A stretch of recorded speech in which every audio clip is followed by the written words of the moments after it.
that if the opposition so desires, a joint parliamentary committee, or JPC as it is called, can have a look at the bill, and the concerns can be accommodated, and if there are suggestions, they can be accommodated, and wider stakeholder consultations can be done through the JPC mechanism, and then the bill can come for the for the legislative, or on the legislative agenda in the next session of Parliament, which is the winter session of Parliament.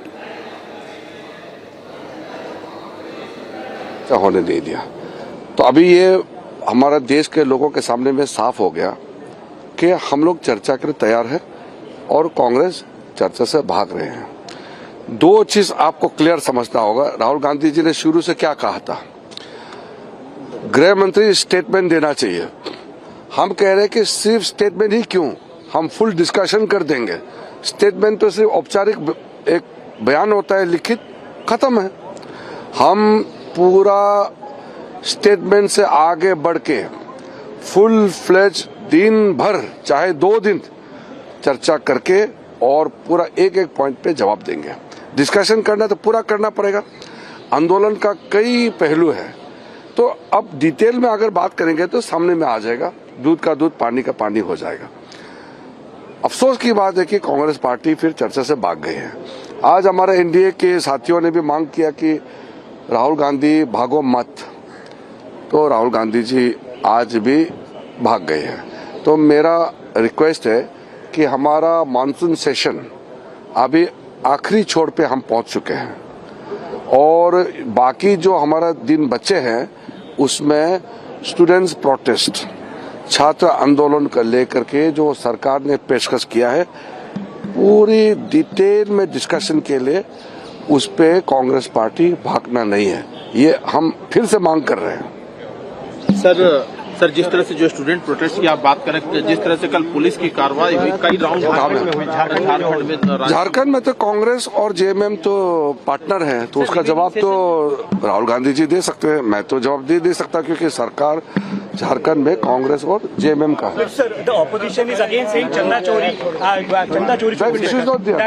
No, issue is about the discussion on the student protest.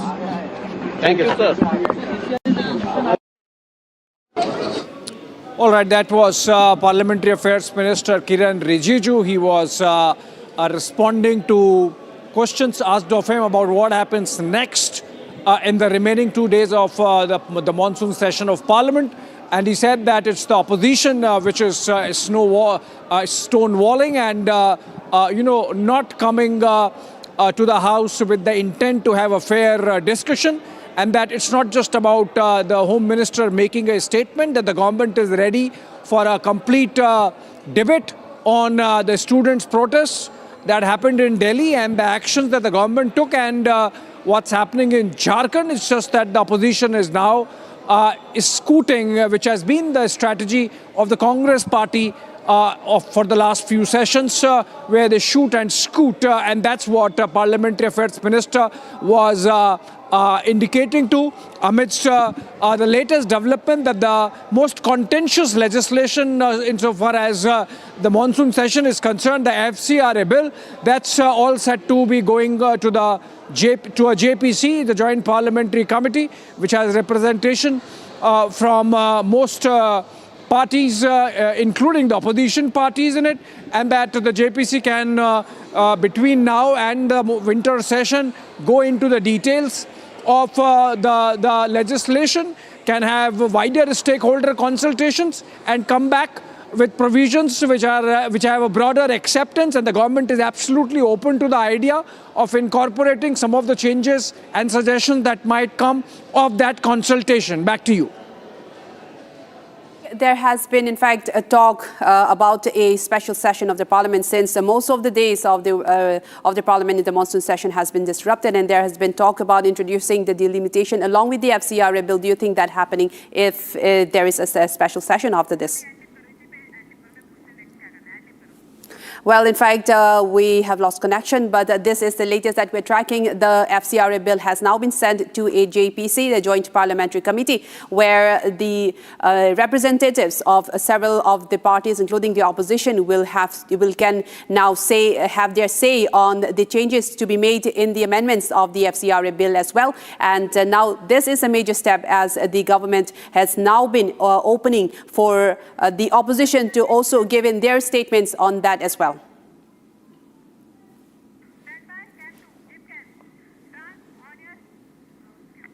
Also, viewers, we are shifting focus to another breaking news coming in at the moment. The Ministry of External Affairs has spoken on the POK. It says that Pakistan has been involved in human rights violations in Pakistan-occupied Jammu and Kashmir. This is a statement that has been coming in from the Ministry of External Affairs. There's a statement coming in as well. Let's take a listen to that. And this is the first statement, in fact, regarding the human rights violation that has been stated last time as well.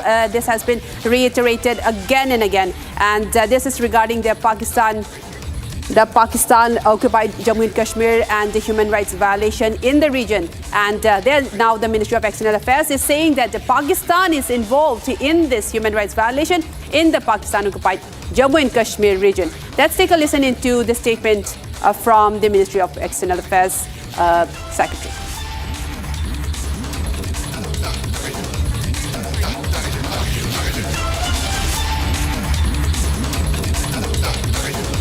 Arunachal Pradesh is an inalienable and integral part of India, and this is a fact which is self-evident. At the same time, let me also underline that nothing can change this indisputable reality. Arunachal Pradesh is an inalienable and integral part of India, and this is a fact which is self-evident. At the same time, let me also underline that nothing can change this indisputable reality. Well, more breaking news coming in after that, and that was what the MEA has said on Arunachal Pradesh, a big response against China. And now this is about the Pakistan being involved in the human rights violation in Pakistan-occupied Jammu and Kashmir. Now the MEA has said that Pakistan is in fact involved in the human rights violation. We have seen the several brutalities as the Pakistani army has unleashed against the protesters in Pakistan-occupied Jammu and Kashmir, and India has spoken out against it, saying that Pakistan is involved in the human rights violation against the atrocities committed against the civilian population of the Pakistan-occupied Jammu and Kashmir. Let's take a listen to the statement as well. Continue to follow developments across the world. At the same time, I would like to highlight that we have seen the kind of human rights violations that were committed in Pakistan-occupied Kashmir and other parts of that country. We call upon the international community to hold Pakistan accountable for its misdeeds, for its abuses, and for flagrant violation or gross violation of human rights, including of all its people. And now, viewers, moving on, government again to push for discussion on the students' protest tomorrow in Lok Sabha with Home Minister Amit Shah's statement.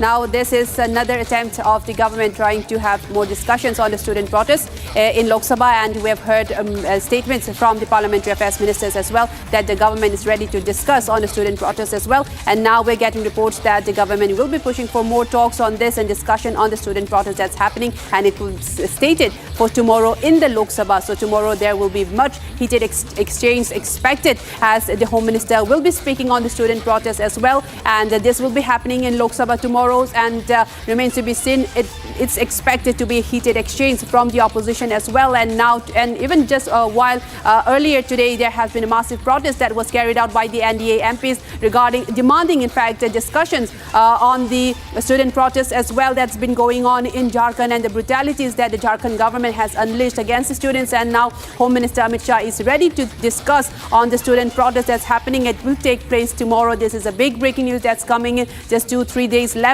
for the monsoon session of the parliament to end.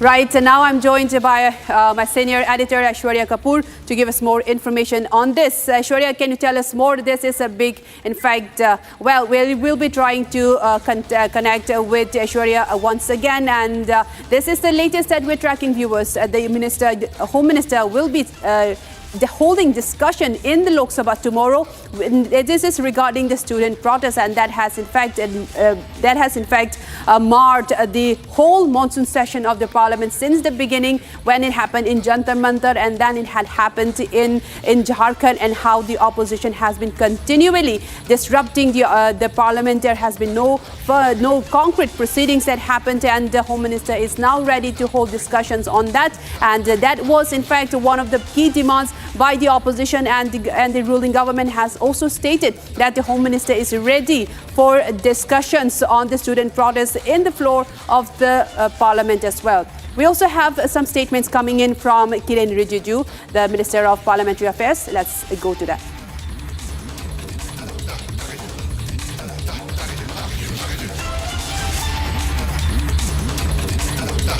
All right, viewers, this in fact a major update. The ongoing student protests that's going on in Jharkhand, and how the student protests have been completely turned into a violent detention program by the Jharkhand in fact government, will be set up for discussion tomorrow, led by Union Home Minister Amit Shah. In fact, it is expected that all of the demands, all of the debates on the student protests will be laid down on the floor of the parliament in Lok Sabha tomorrow. And this is one of the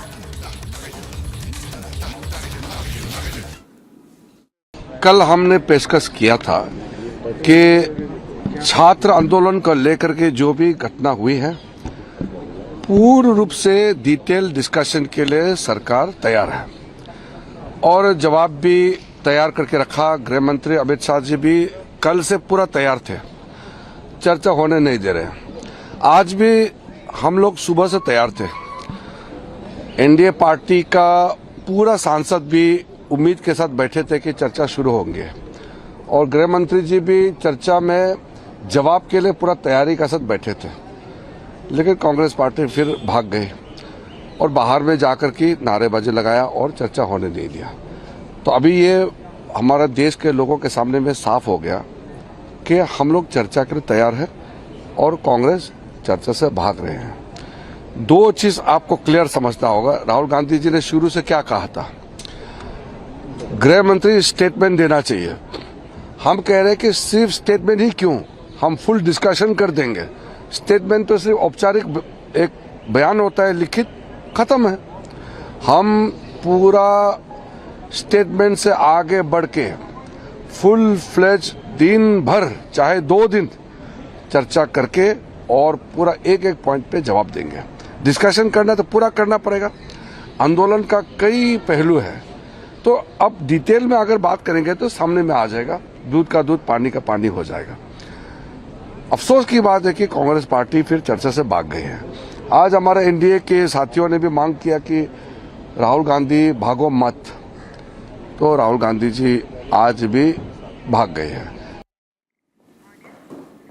In fact, moving on to another story, Punjab's political battle is taking a new turn ahead of the assembly elections. For decades, political parties in Punjab have largely focused on the Panthik vote bank, which means relating to Sikh Panth.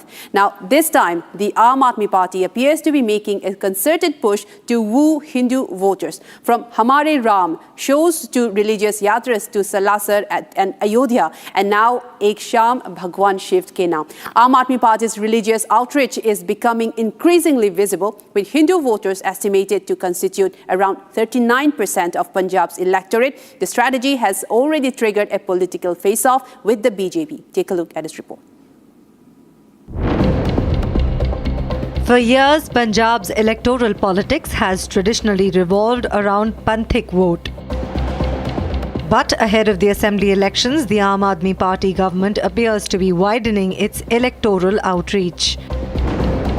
It is being clearly visible that the Aam Aadmi Party is trying to woo Hindu voters this time. Punjab के अंदर चुनाव के को ध्यान में रखकर जब पूरे पंजाब में आम आदमी पार्टी का आधार खिसक रहा है और पार्टी को हार सामने दिखाई दे रही है, ऐसे समय पे चुनावी सनातनी और मोह दिखाने का प्रयास कर रहे हैं, लेकिन वोटर और पंजाबी बहुत समझदार है, इनके किसी भी कुचक्र में वो फंसने वाला नहीं है। The government is doing this by promoting Hamare Ram shows, and it is not just one show, but 41 shows in connection that are planned across Punjab's Hindi-speaking belt. Alongside this, AAP is also trying to highlight free religious yatras to Salasar and Ayodhya, as well as Ek Sham Shiv Ke Naam. With Hindu voters estimated to account for around 39% of Punjab's electorate, the political significance of this outreach cannot be ignored. But the BJP has now questioned AAP's sudden aligning towards BJP voters. नहीं, पंजाब को मुझे लगता है समझने में आम आदमी party चूक कर रही है। पंजाब देश का ऐसा प्रदेश है, यहाँ जाति धर्म के नाम पर कभी भी वोट का बंटवारा नहीं होता। यहाँ पंजाबी के नाते वोट पड़ता है। Congress senior leader Sukhpal Singh Khera has also launched a sharp attack on the Aam Aadmi Party.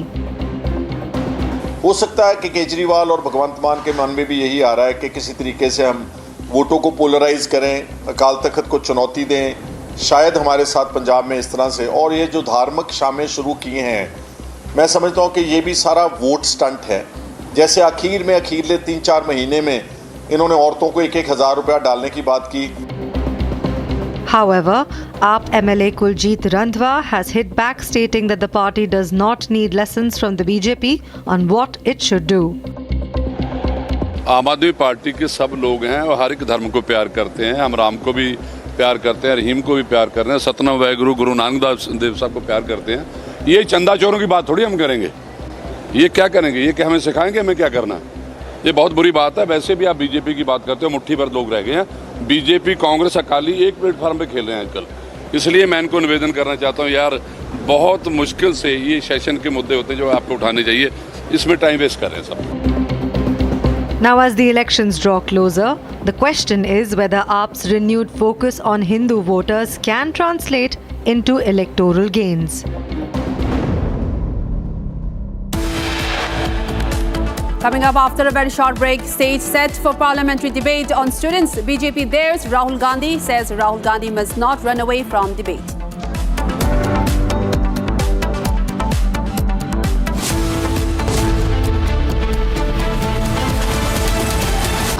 Pure सूजी पास्ता उबालो, मिलाओ और खाओ, 8 मिनट में तैयार। क्या टेस्ट है, सबका राजा हार्डवेयर मसाला। यानी इस घर में कुछ है जो टूटता नहीं। ये पिलर कभी नहीं टूटेगा। रुंगटा स्टील TMT से बना। रुंगटा नहीं तो घर स्ट्रॉन्ग नहीं। रुंगटा स्टील TMT बार एकदम सॉलिड। चमकी चाट से क्या बना है? सैंडविच, लस्सी और छाछ और हर घूंट में चमकी चाट। ड्राई फ्रूट और दही बड़े, चमकी चाट से स्वाद बढ़े। असली स्वाद सिर्फ चमकी चाट।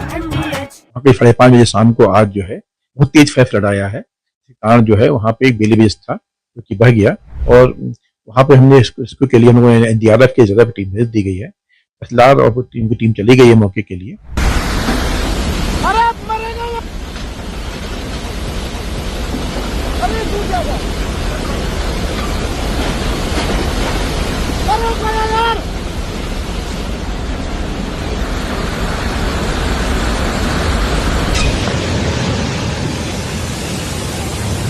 ये ब्रिज जाएगा, ब्रिज जाएगा।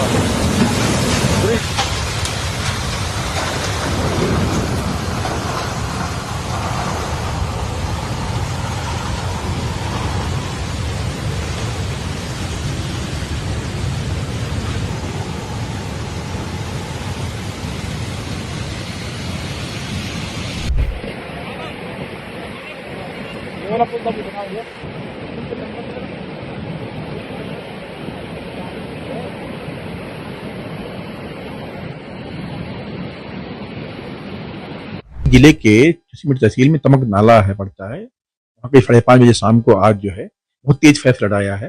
इस कारण जो है वहाँ पे एक बेली ब्रिज था जो कि बह गया, और बीआरओ के अधिकारी और कर्मचारी वहाँ पे थे, आसपास ही थे, तो उसमें बीआरओ की गाड़ी है, कैंपर था, वो ड्राइवर भी था, लापता हो गए हैं, उनकी खोजबीन की जा रही है। और वहाँ पे हमने इसको के लिए हम लोगों ने एनडीआरएफ की जगह पे टीम भेज दी गई है, असलार और टीम चली गई है मौके के लिए। उस साइड जो है, पुल के उस साइड जो है कोई 16 गाँव पड़ते हैं मेरे, वहाँ पे जो है उनकी सुविधा के लिए स्टोर कराने के लिए जल्दी प्रयास कर रहे हैं कि From Asia's largest news headquarters, setting the agenda for Bharat.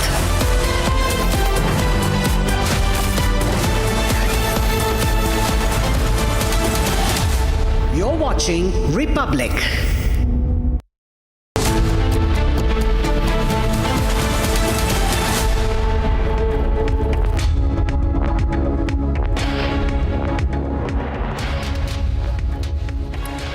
Welcome back, friends. Infrastructure is powering India's transformation, driving growth, connectivity and opportunity. From world-class airports and expressways to high-speed rail, smart cities, renewable energy and multimodal logistics, India is building at an unprecedented scale. With a 100 lakh crore plus national infrastructure pipeline, and rupees 11.21 lakh crore in union capital expenditure for the year 25-26, the country is laying the foundations for a stronger, faster and more connected future. And as India moves towards the vision of Viksit Bharat 2047, the conversation on infrastructure and reality takes center stage. Republic proudly presents the Viksit Bharat 2047 Infra and Reality edition on Thursday, 13th of August, bringing together policymakers, industry leaders, investors, and innovation to shape the future of India's built environment.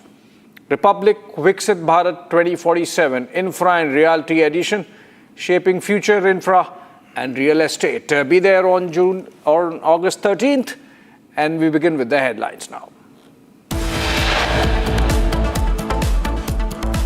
FCRA bill referred to JPC for wider consultations, all parties to weigh in and deliberate on the legislation.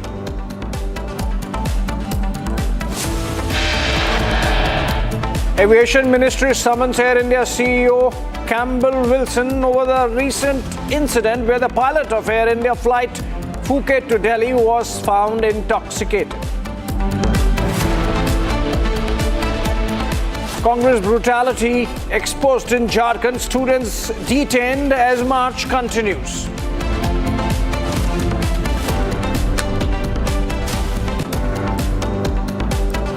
अगर आंदोलन को अगर सुचारू रूप से चलाना है तो छात्र ऐसे लोगों को कम से कम देखना होगा कि कौन इसको मूवमेंट को खराब कर रहे हैं.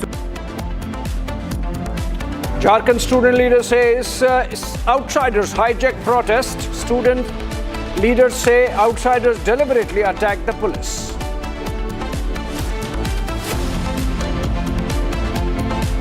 राहुल जी ने झारखंड छात्रों झारखंड क्यों नहीं गए?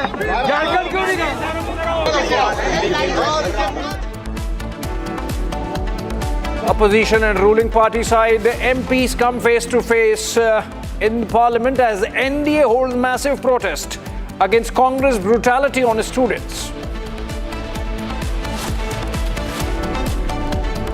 And Airbus, French agency to join probe in the Air India scare. 9 tech glitches recorded in the AI Phuket Delhi flight that faced 300 feet height or elevation drop.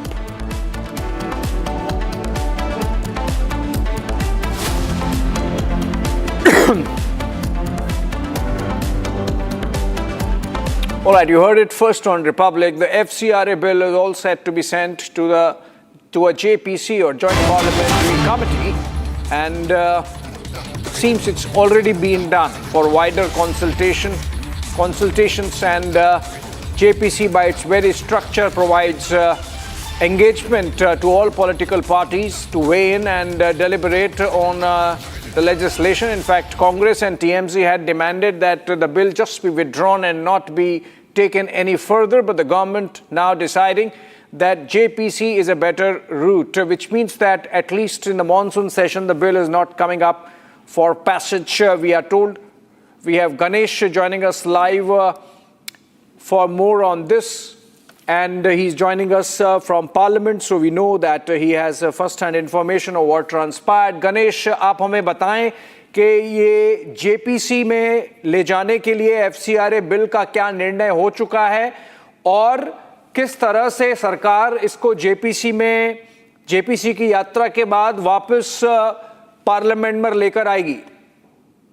देखिए, एक तरीके से जिस तरीके से जानकारी आ रही है सूत्रों के जरिए कि जो अपना बिल है, उस बिल को, FCRA बिल को हो सकता है कि JPC में लेके जाया जाए। हमने देखा तो दोपहर में जिस तरीके से BSC की बैठक हुई थी, BSC की बैठक के अंदर कांग्रेस और TMC ने इसका विरोध किया था। उन्होंने विड्रॉ करने या JPC में भेजने की बात रखी थी। इससे पहले भी हमने जब DMK के सांसद P विल्सन, उनसे भी हमने बात की तो उनका साफ तौर से कहना था कि सरकार या तो इस बिल को JPC में भेजे या तो इस बिल को वापस ले। आज भी हमने जब P विल्सन से बात की तो उनका साफ तौर से कड़े शब्दों में यही कहना था कि सरकार या तो इस बिल को वापस ले या तो JPC में भेजे। इससे पहले हमने कल सुष्मित पात्रा जो BJD के सांसद हैं, उनसे हमने बात किया तो उनका साफ तौर से कहना था कि सरकार इस बिल को वापस ले या तो JPC में भेजे। तो सुष्मित पात्रा से हमने पूछा कि ये आपका इंडिविजुअल स्टैंड है, आपके पार्टी का स्टैंड है? तो उन्होंने इस बार में तस्वीर साफ किया कि नहीं, ये मेरा इंडिविजुअल स्टैंड है। लेकिन एक बात और समझने होगी, यहाँ पे एक पार्टी के अंदर कोई सदस्य है तो उसका इंडिविजुअल स्टैंड नहीं हो सकता। तो यानी सरकार पूरी तरीके से यूं कहे तस्वीर जो साफ हो चुकी है, FCRA अब मॉनसून सेशन में आता हुआ दिखाई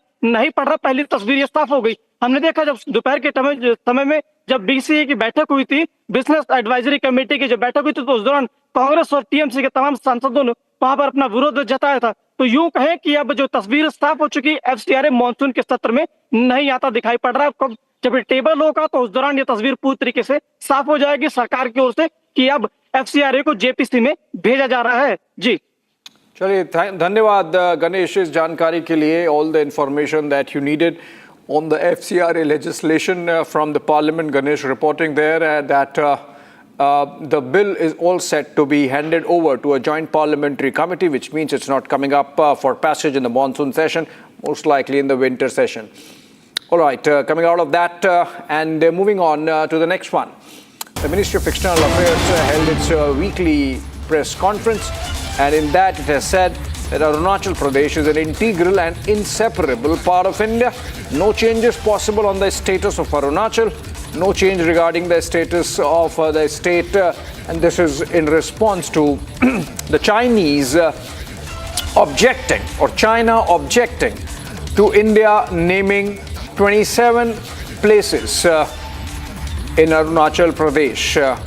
Arunachal in Sanskrit means the land of the rising sun. It does not mean Chinese, it means Sanskrit. And that's the reason why it is an Indian state and not a Chinese state. But China has a different view on this.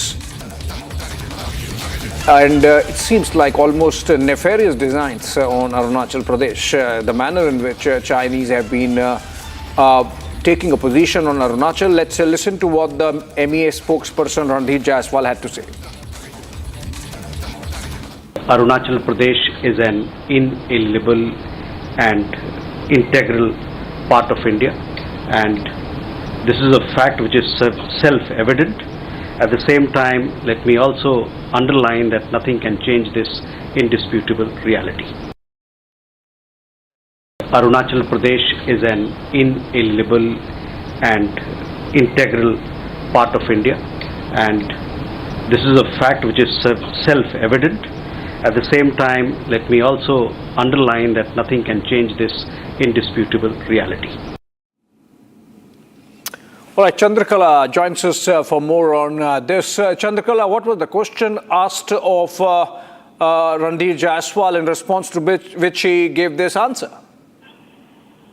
Well, I think Of course, India has once again, cleared its stance as far as, China's renaming of places of Arunachal Pradesh is concerned, and has made it clear that Arunachal Pradesh is an integral part of India. We have seen that earlier, of course, the Chinese Foreign Ministry has come out with a strong objection to India's decision to notify 27 locations and, geographical features in Arunachal Pradesh with their standard names on the official Indian map. We have seen the Chinese Foreign Ministry terming this exercise illegal, null and void. We have just a few days back we saw a detailed statement wherein Beijing has said that it does not recognize the term Arunachal Pradesh and has reiterated China's claim over the area. We have seen several such attempts being made by China as far as renaming places in Arunachal Pradesh is concerned. We know that Beijing refers to Tibet as Xizang and to Arunachal Zangnan, and now, of course, India has once again made it clear by saying that Arunachal Pradesh is an integral part of India, and the fact that this is not for the first time that India is making it clear, and several such attempts have been made, and now that spokesperson Ranbir Jaiswal has made it clear that Arunachal Pradesh is an integral and inalienable part of India, and no change regarding the status of Arunachal is possible.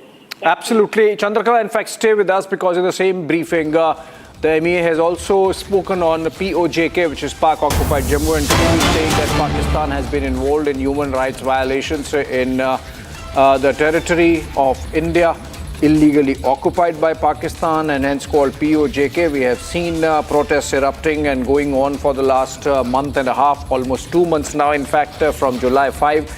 And the MEA taking a clear position that the human rights violations in the territory of POJK are because Pakistan is an illegal occupation and it is resisted by the people there. Listen to Ranbir Jaiswal. Continue to follow developments across the world. At the same time, I would like to highlight that we have seen the kind of human rights violations that were committed in Pakistan occupied Kashmir and other parts of that country. We call upon the international community to hold Pakistan accountable for its misdeeds, for its abuses, and for flagrant violation or gross violation of human rights, including of all its people. All right, moving on. Airbus, the French agency, is all set to join a probe in Air India Phuket Delhi flight scare. Now, the reason why Airbus is being asked to join the probe, which is being carried out by AAIB, which is Aircraft Accidents Investigation Bureau, a body of the DGCA. The reason is that the flight, apart from losing the elevation by about 300 feet, also reported some technical malfunctions, some glitches, 9 of them, triple hydraulic failure among those 9 glitches in that flight, which experienced 300 feet free fall. The Airbus and France's BEA to assist the AAIB in investigation into the probe of AI-2379, which suddenly lost around 300 feet in altitude during its Phuket-Delhi journey. Harsh joins us live for more on this from New Delhi.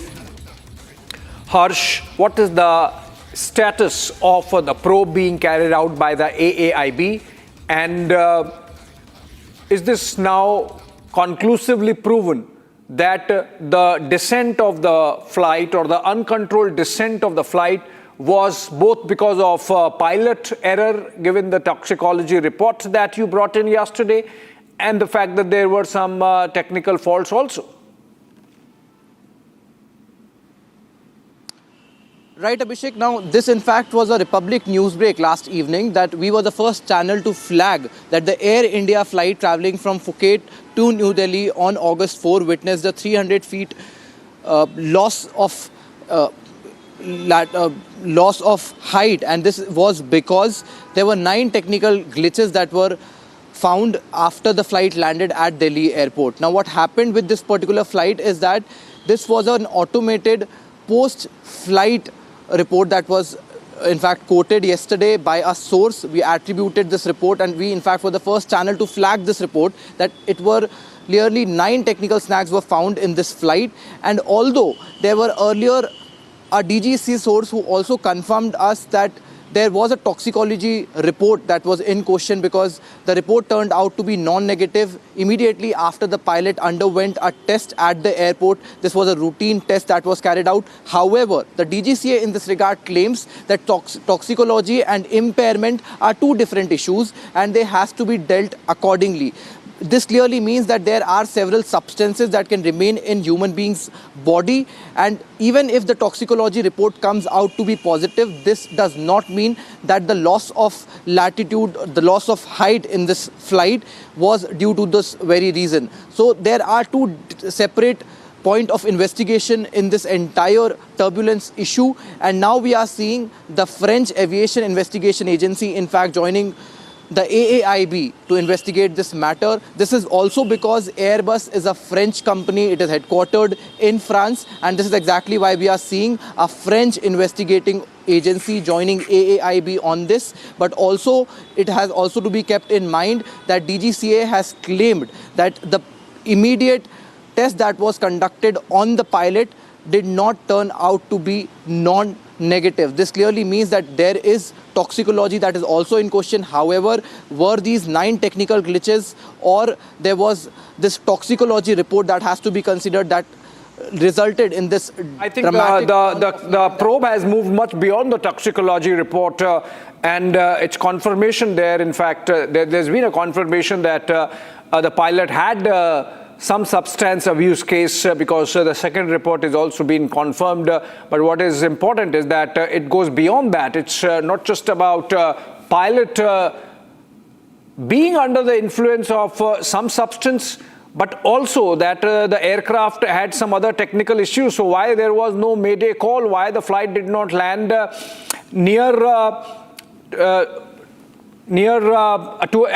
a nearest possible airport and came all the way to Delhi without a mayday call. That's the question that needs to be asked, and perhaps that's the reason why the DGCA has summoned Air India outgoing CEO Campbell Wilson. And the key meeting is underway as we speak at the Ministry of Civil Aviation with Secretary Sameer Sinha and the DGCA Director General Veer Vikram Yadav and AAIB Director General GVG Yugandhar.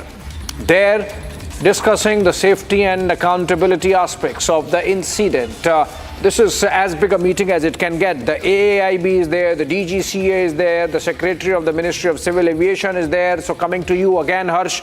Now, as I was mentioning, it seemed that Air India is not sharing complete information with the public. It is not sharing complete information whether passenger safety was compromised, whether there was some breach of protocols, while there might have been a technical snag, why the flight, for example, did not land at the nearest airport. These are important questions. Is that the reason why the Air India CEO has been called by the Ministry of Civil Aviation and this meeting is taking place? Right. In fact, Abhishek, this is a breaking news that we are fetching for our viewers. Air India CEO Campbell Wilson has been summoned by Aviation Ministry. In fact, this is something that we are fetching at this moment. Air India's outgoing Chief Executive Officer has been summoned by the Aviation Minister. In fact, this entire matter is under investigation by the Aircraft Accident Investigation Agency, joined by a French investigation agency and Airbus itself. We earlier broke this information for our viewers, and now we are seeing Campbell Wilson, who is the serving Chief Executive Officer of Air India. He has been summoned by the Aviation Ministry at this very hour. Now, let me remind our viewers that the Aviation Ministry has already pointed this incident as very critical, because there were at least 17 people who suffered severe injuries, including 4 crew members on board, after this flight that was traveling from Phuket to New Delhi suffered a severe altitude drop of 300 feet above the skies of Odisha. Right. Now we are seeing the Air India CEO has been summoned by the Aviation Ministry. Abhishek.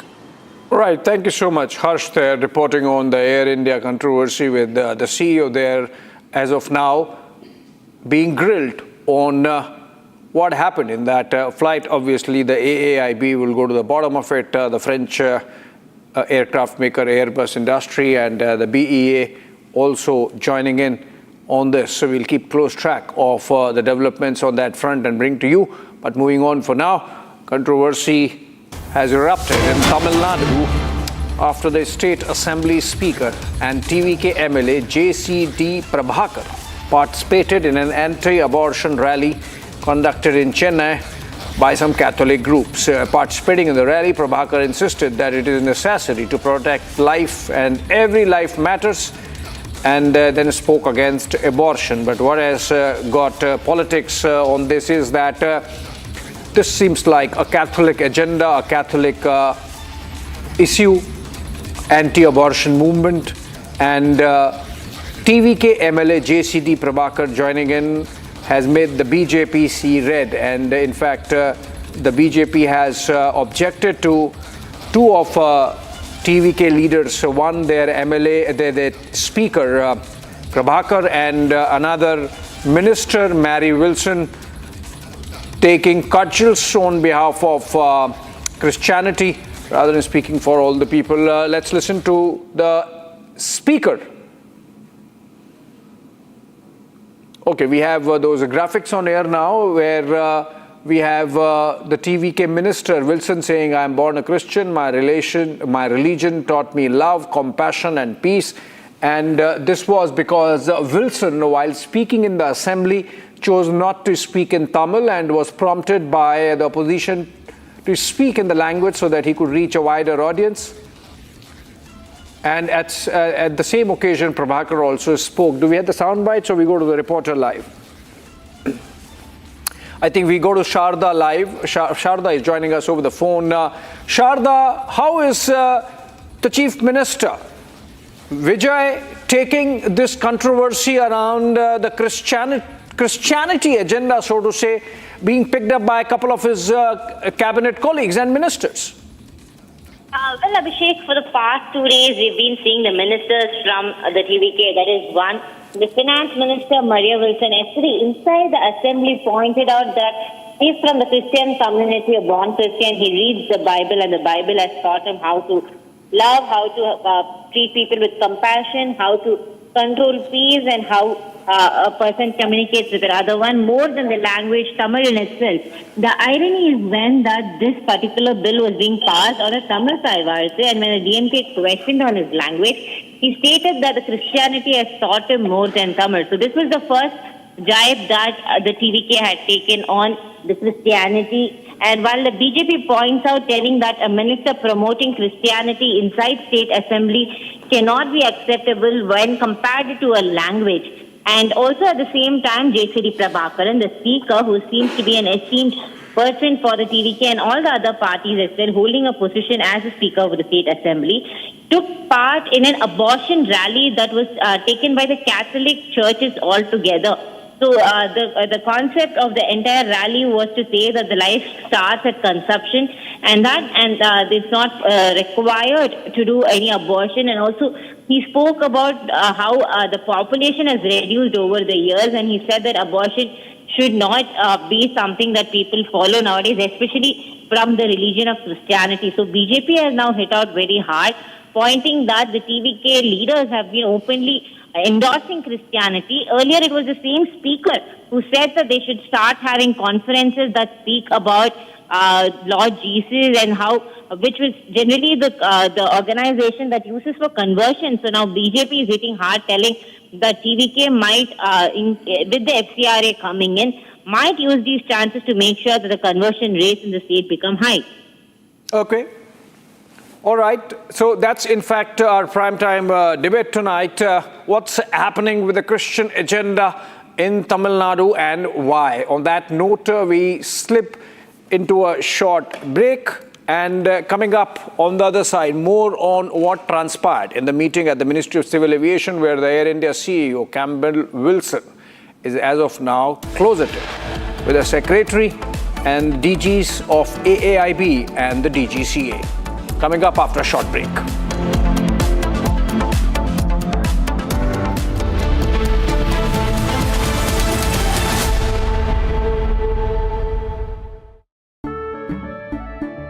केसरिया से मन जो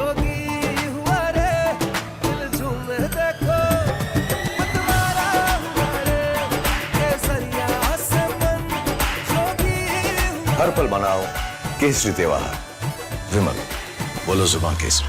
चमकी चाट से क्या बना है? Sandwich, लस्सी और छाछ और हर घूंट में चमकी चाट। अब बताओ स्वाद आया?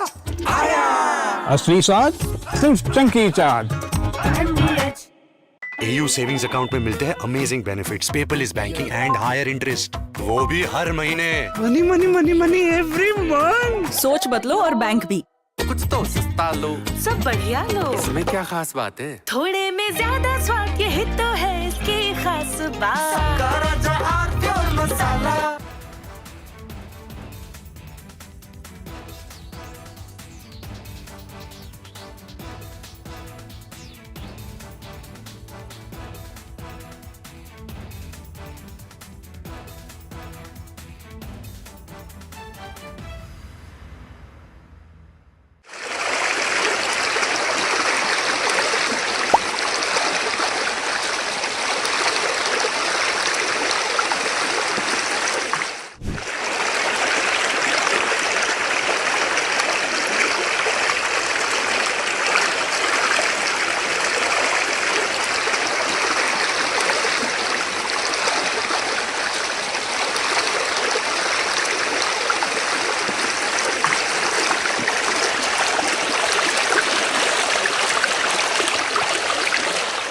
सर असम का स्थिति बहुत खराब है।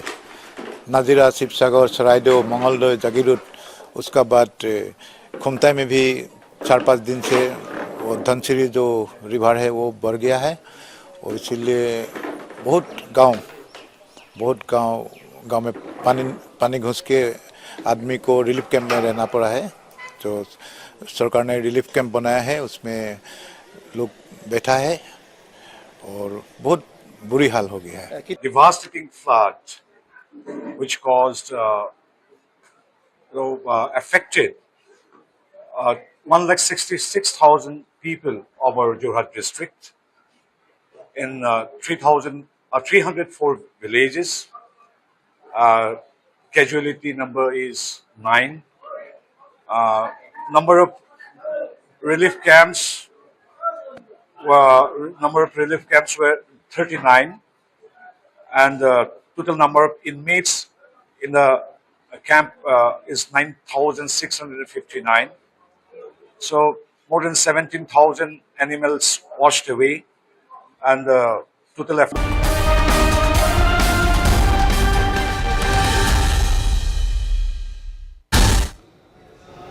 Details of President Trump's escape in a catering truck while in Istanbul, Turkey, to dodge an Iranian assassination bid.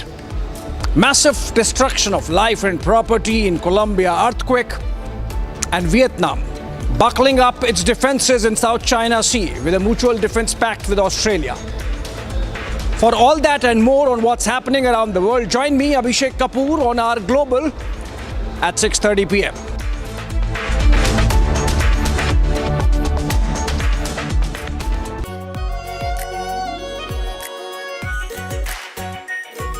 Pure shahi paneer masala, delicious, healthy everyday. I wake up wearing someone else again. Don't let it slip. I'm losing. I don't wanna be safe anymore. Underneath there's a Finding myself. That's my moment of Sarah. चमकी चाट से क्या बना है? आलू चाट या fruit चाट, स्वाद बनाए चमकी चाट। क्या बात है? स्वादिष्ट पकोड़े और बरसान, अरे चमकी चाट है इसकी जान। असली स्वाद सिर्फ चंकी चाट। वहाँ पे 5:30 बजे शाम को आज जो है बहुत तेज फैफ लड़ाया है। कारण जो है वहाँ पे एक बेली बेस था जो कि बह गया और वहाँ पे हमने इसको के लिए हम लोगों ने NDRF की जगह पे टीम भेज दी गई है। फिलहाल और टीम की टीम चली गई है मौके के लिए।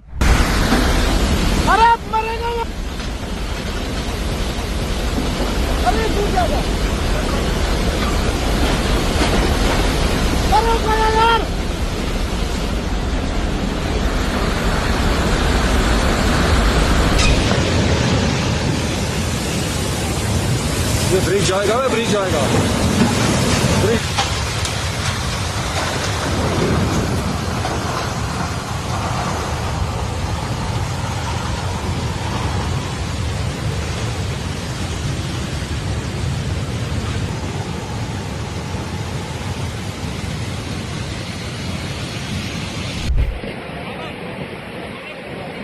जिले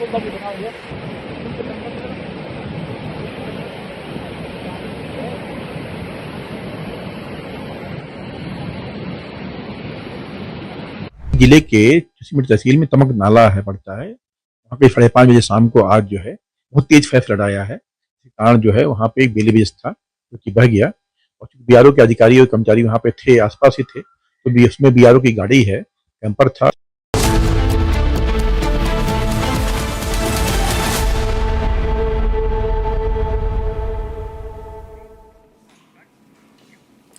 Hello viewers, you're watching Republic. Infrastructure is powering India's transformation, driving growth, connectivity and opportunity. From world-class airports and expressways to high-speed rail, smart cities, renewable energy and multimodal logistics, India is building at an unprecedented scale. With a 111 lakh crore rupees national infrastructure pipeline and 11.21 lakh crore rupees in union capital expenditure for the financial year 2025 to 26, the country is laying the foundation for a stronger, faster and more connected future. And as India moves towards the vision of Viksit Bharat 2047, the conversation on infrastructure and realty takes center stage. Republic proudly presents the Viksit Bharat 2047 Infra and Realty edition on Thursday, 13th of August, bringing together policymakers, industry leaders, investors and innovators to shape the future of India's built environment. Now, Republic Viksit Bharat 2047 Infra and Realty edition, shaping future infra and real estate as well. But first, take a look at the headlines.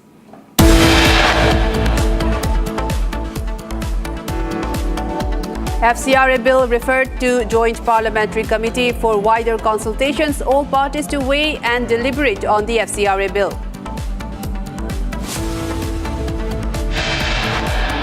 Aviation Ministry summons Air India CEO Campbell Wilson over the recent incident where the pilot of the Air India flight was intoxicated. Congress brutality exposed in Jharkhand, students detained as march continues.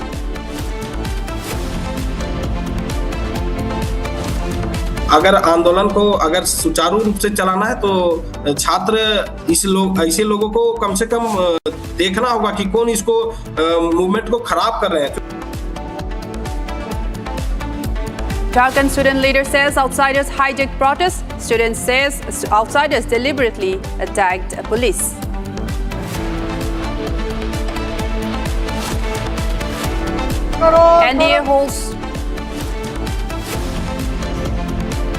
NDA holds massive protests against Congress brutality on students.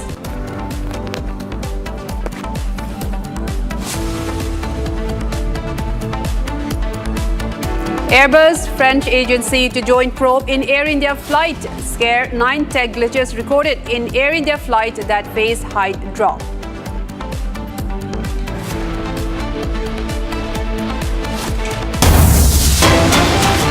Big breaking news at the moment, viewers, that we're tracking the meeting between top Civil Aviation Ministry officials and the outgoing CEO of Air India, Wilson Campbell, has concluded. Following the meeting, the outgoing CEO dashed away from the media, refusing to answer any questions on the Phuket to Delhi air mishap, where the aircraft dropped 300 feet in its altitude. Not for me to say. I think that's up to him to give an update.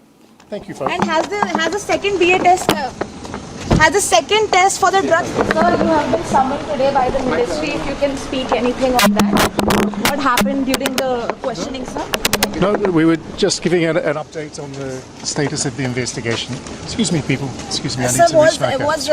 Did the minister say anything regarding the incident? No, that's not for me to say. I think that's up to him to give an update. Thank you, folks. And has the second BA test, has the second test for the drug psychotic has come, sir? Psychoactive substance? Mr. Campbell, if you can react to the whole incident that has happened. Sir, you have been summoned today by the ministry. If you can speak anything on that. What happened during the questioning, sir? No, we were just giving an update on the status of the investigation. Excuse me, people. Excuse me, I need to reach back out. Did the minister say anything regarding the incident? No, that's not for me to say. I think that's up to him to give an update. Thank you, folks. And has the second BA test, Has the second test for the drug psychotic has come, sir? Psychoactive substance? Mr. Campbell, if you can react to the whole incident that has happened.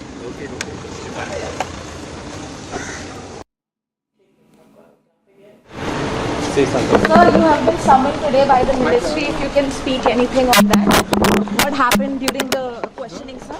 No, we were just giving an update on the status of the investigation. Excuse me, people. Excuse me, I need to reach back up. Did the minister say anything regarding the incident? No, that's not for me to say. I think that's up to him to give an update. Thank you, folks. And has the second BA test, has the second test for the drug psychotic has come, sir? Psychoactive substance? Mr. Campbell, if you can react to the whole incident that has happened. Right, my colleague Ishan joins us to give us more details on this. Ishan, we've seen the outgoing Air India CEO, Campbell Wilson, and he was asked about the Phuket to Delhi air mishap, and he was dodging the questions and trying to evade the questions from the pressmen there as well. And he was also asked about the pilot intoxication, where he refused to answer. In fact, dodged away from the question and just moved past them. Tell us more at what really took place in the meeting that was summoned by the Civil Aviation Ministry. So at the Civil Aviation Ministry today, a high-level meeting took place where Air India CEO Campbell Wilson met with Civil Aviation Secretary Sameer Sinha and Director General Veer Vikram Yadav. Now, AAIB Director was also present at this meeting. Now, the focus of the meeting was safety accountability aspects of the August 4th incident, where the Air India flight which fell about 300 feet of altitude loss, causing injuries to passengers. And now this was all purported to be a possible hydraulic flight control issue. And questions around the pilot in command's post-flight test, which came back positive for psychotropic substances. Now, the second test is still awaited, so it is not a conclusive test, but this test did say that a second further test is needed. And during when such questions were posed to the CEO after his meeting, he chose not to answer them, and he chose to evade the questions of media. So now this is a very clear indication that there needs to be stricter administration of safety norms, and all of this is very important to be done. And also regarding, as you mentioned, that the discussions were also held on accountability, and that is much awaited, because there is still a response to be given from Air India regarding the pilot intoxication as well. But before that, Ishan, stay with us. Let's take a listen to the confrontation with the Air India outgoing CEO after the meeting took place. Say something. Sir, you have been summoned today by the ministry. If you can speak anything on that. What happened during the questioning, sir? No, we were just giving an update on the status of the investigation. Excuse me, people. Excuse me, I need to reach back up. Did the minister say anything regarding the incident? No, that's not for me to say. I think that's up to him to give an update. Thank you, folks. And has the second BA test, has the second test for the drug psychotic has come, sir? Psychoactive substance? Mr. Campbell, if you can react to the whole incident that has happened. And viewers, the biggest story of the day that you saw it first on Republic. FCRA bill is now to be sent to a joint parliamentary committee. In fact, the bill has been referred to a joint parliamentary committee for wider consultations, and all the parties will now weigh in and deliberate on the FCRA bill. In fact, Congress and the TMC wanted the FCRA bill withdrawn completely, and the bill will not be withdrawn though, but has been referred to a joint parliamentary committee where representatives of all of the parties can weigh in and deliberate their issues on the changes of the amendments and the points in the FCRA bill as well. And after the JPC submit its reports, it could be reintroduced back in the winter session of the parliament. So that's the latest that we're tracking. In fact, it was spoken, even though you heard it first on Republic today, the FCRA bill now to be sent to JPC.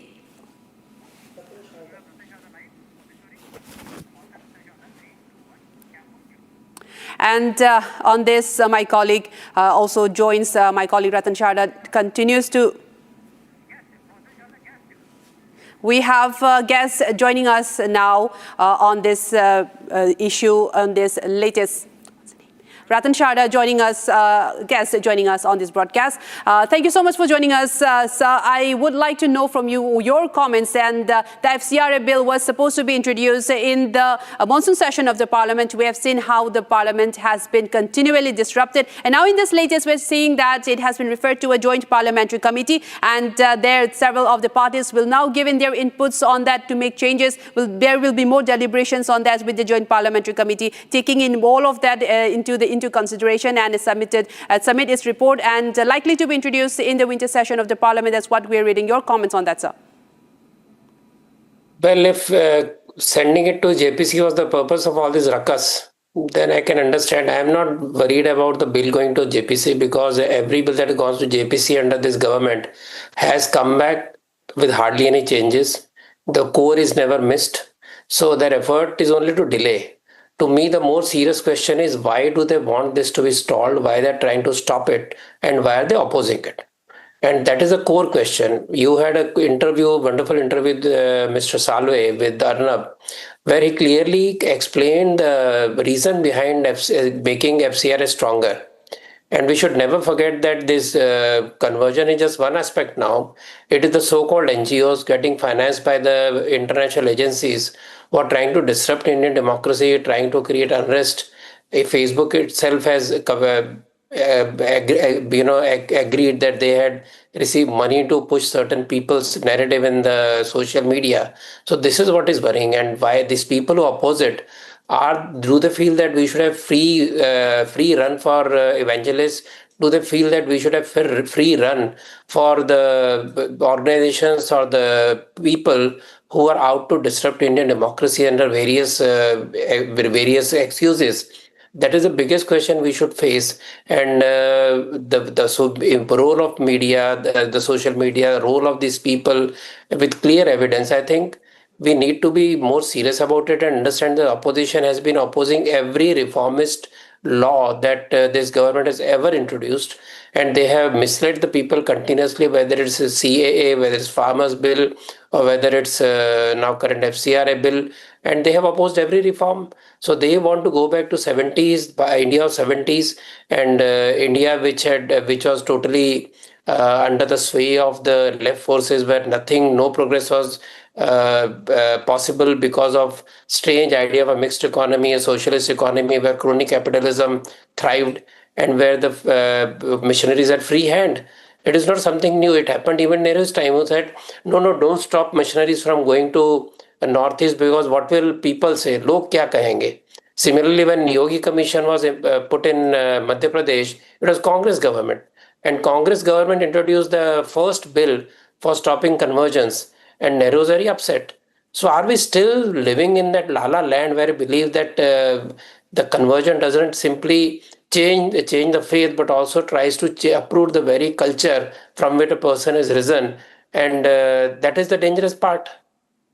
And also, sir, you mentioned that could this be the intention all along from the opposition? And in fact, that has been raised by Republic also, the question if the ruckus that was created in the Parliament was to stall the introduction of the FCRA bill, because we know that the opposition have been staunchly against this bill. And would you say that there has been also talks about a special session of the Parliament that could be convened before the winter session also, where the government is mulling on the reintroducing the women's bill as well and the delimitation bill as well? Do you think that that could happen with regards to FCRA bill if it has been referred to the JPC, and that could be seen little light back reintroduction in a special session of the Parliament? FCRA has no sense of urgency, just sense of national security.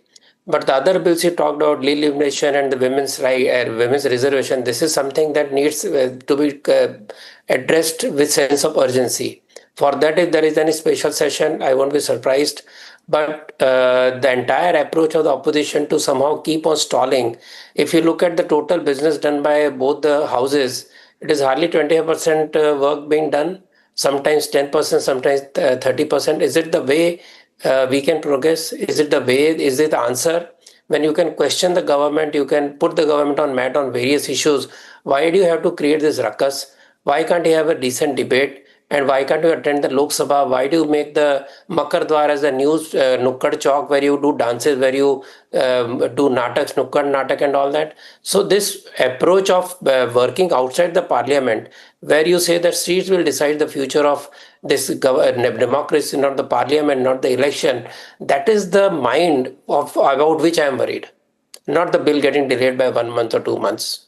Right, that's very reasonable as well. Thank you so much, Ratan Shada, for joining us on this broadcast and giving us your thoughts on that matter.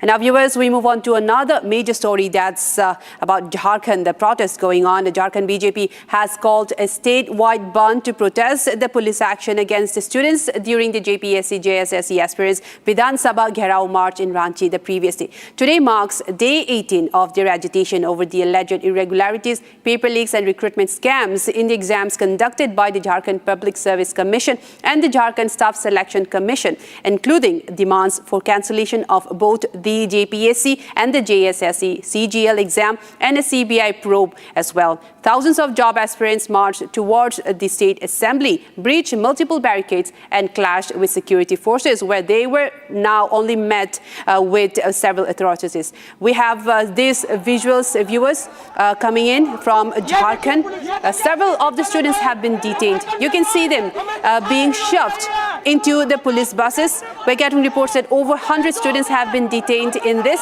and you can see them trying to speak to media persons, still speaking about their demands as well. They are being shoved all in one in this police bus. This was one of the most dramatic visuals as well. Another visual from Ranchi. Once again, you can see how police are unleashing their brutality on the students. These are peaceful student protesters, and you can see how the Jharkhand police have been unleashing them and trying to push them away from them very violently, dragging them away. And one of them is also claiming that he has been lathi charged by the police. So you can see how the police have been unleashing such atrocities against the student protesters, dragging them away from the streets, and they're being pushed into the buses as well. Another visual also comes in at the moment. You can see this student, he had said earlier that he was lathi charged very aggressively by the police forces, and he was claiming that during this time of happening that you can see water being poured on him,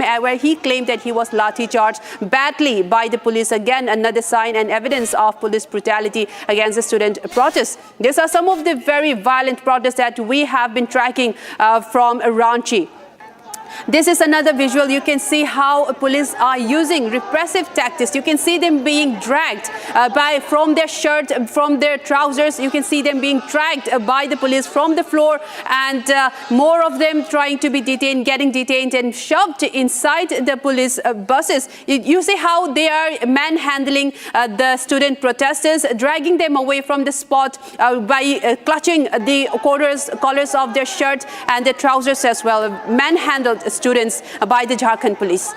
Again, another visuals. You can see they are being provoked in this. You can see the police, you can see these visuals, how the police are also trying to provoke the students to get into a brawl-like situation, and trying to provoke the students to even hit at the police that was deployed there. And you can see the students have been withholding such violent tactics so far, but in this, where a heated exchange took place, you can see some of the police officers trying to provoke the police as well.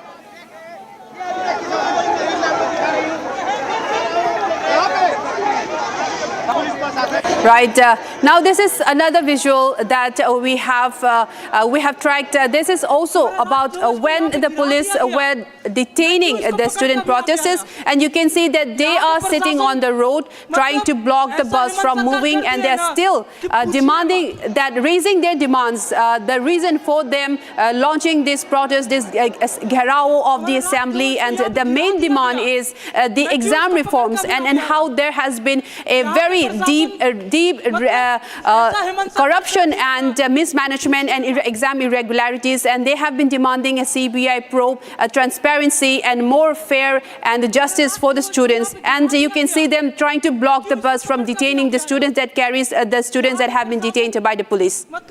ऐसा हेमंत सरकार कर दिए ना, कि पूछिए मत।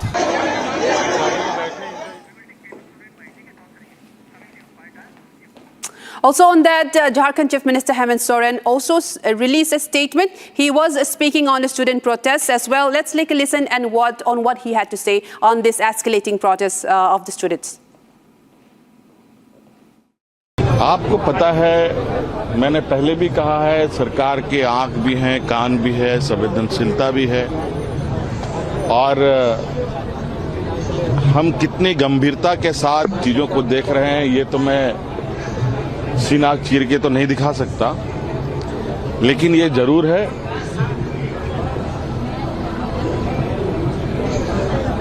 और हमारे साथ तो विशेष रूप से जिस चीज के पीछे हम पड़ते हैं उसको ठीक करके ही दाम लेने का हम लोग का उद्देश्य रहा है। और निश्चित रूप से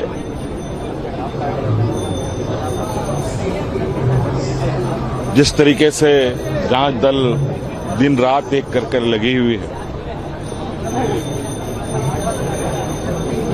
उसका उत्तर का हमें इंतजार है, उसके निष्कर्ष का हमें इंतजार है, उसके खोज का हमें इंतजार है, जो अनुसंधान हो रहे हैं उसका इंतजार है, और बहुत जल्द छात्रों के बीच में और राज्य के लोगों को इस विषय पर अवगत हम कराएंगे। We come to the end of this bulletin for now, but more coming up on the other side, taking a very short break. And after the short break, we take more on the NDA holding a massive protest against Congress brutality on the students in Jharkhand. Coming up next, stay tuned.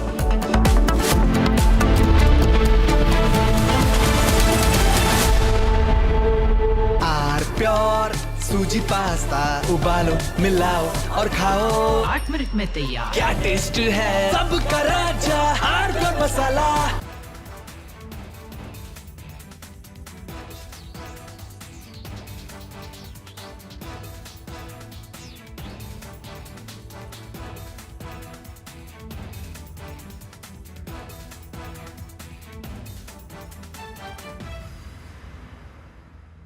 चमकी चाट से क्या बना है? Sandwich लस्सी और छाछ और हर घूंट में चमकी चाट। अब बताओ स्वाद आया? आया। असली स्वाद सिर्फ चंकी चाट।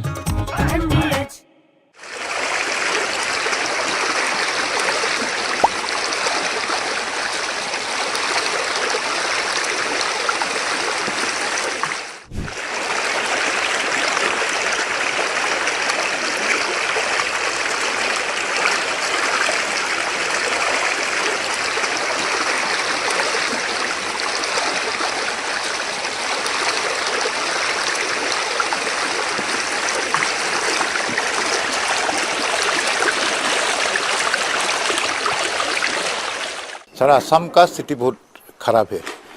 नाजिरा, शिवसागर, सरायदेव, मंगलदोय, जागीरोड, उसका बाद खुमताई में भी 4-5 दिन से वो धनसिरी जो रिवर है वो बढ़ गया है, और इसीलिए बहुत गांव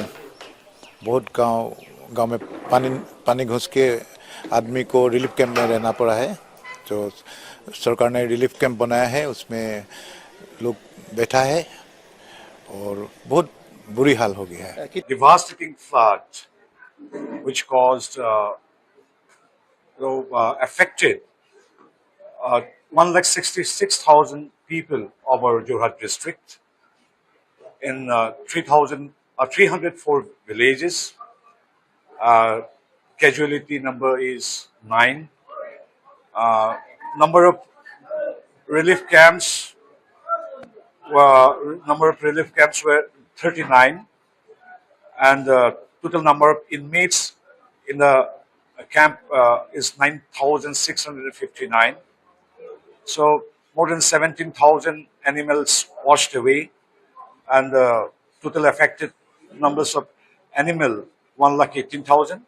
So the flood situation of Jorhat district of Upper Assam is now under control. The water level is receding, with the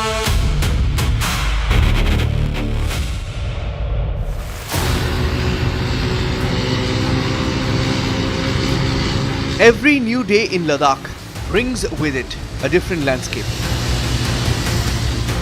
On day 6, Hero Tiranga Trails and Gunner's Ladakh Odyssey left Karo. Crossed the high altitude routes of Zingral and Changla before concluding the day's journey at Tangsi. The day's ride marked the expedition's gradual transition into eastern Ladakh, where every kilometer presented a new challenge. From the climb beyond Zingral to the ascent of Changla, the journey demanded equal measures of determination, endurance, and dependable engineering. कारू से चांगला आते समय जिंगराल एक important halt है। उसमें basically speed से ज़्यादा यहाँ पे डिसिप्लिन मायने रखता है। The way you are riding, जो फॉर्मेशन में आप राइड कर रहे हैं, बिकॉज आप अगर यहाँ का टेरेन देखेंगे तो काफ़ी हार्श वेदर, अनप्रेडिक्टेबल वेदर है, काफ़ी स्टीप स्लोप्स, रफ ट्रैक्स हैं, so discipline is very important. At Changla, one of Ladakh's most iconic mountain passes, the expedition paused to reflect on the significance of the route ahead. Among those riding are serving personnel, including members whose units served during the Kargil War, led by Major General Arvind Yadav, Vishisht Seva Medal, ADG, and Colonel Commandant of the Regiment of Artillery, making the journey not merely an expedition across mountains, but a tribute carried through landscapes deeply connected with India's military history.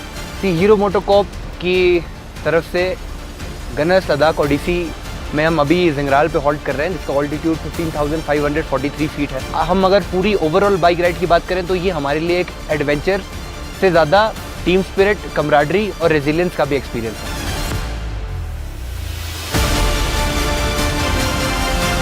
Throughout the day, Hero Motorcorp continued to power the expedition across changing terrain and extreme conditions. More than supporting mobility, its engineering enabled the riders to remain focused on the purpose of the journey, honoring the bicentenary of the Regiment of Artillery and paying tribute to India's Shaheed soldiers. With day 6 concluding at Tangsi, Hero Tiranga Trails and Gunner's Ladakh Odyssey now prepares for one of its most significant chapters yet.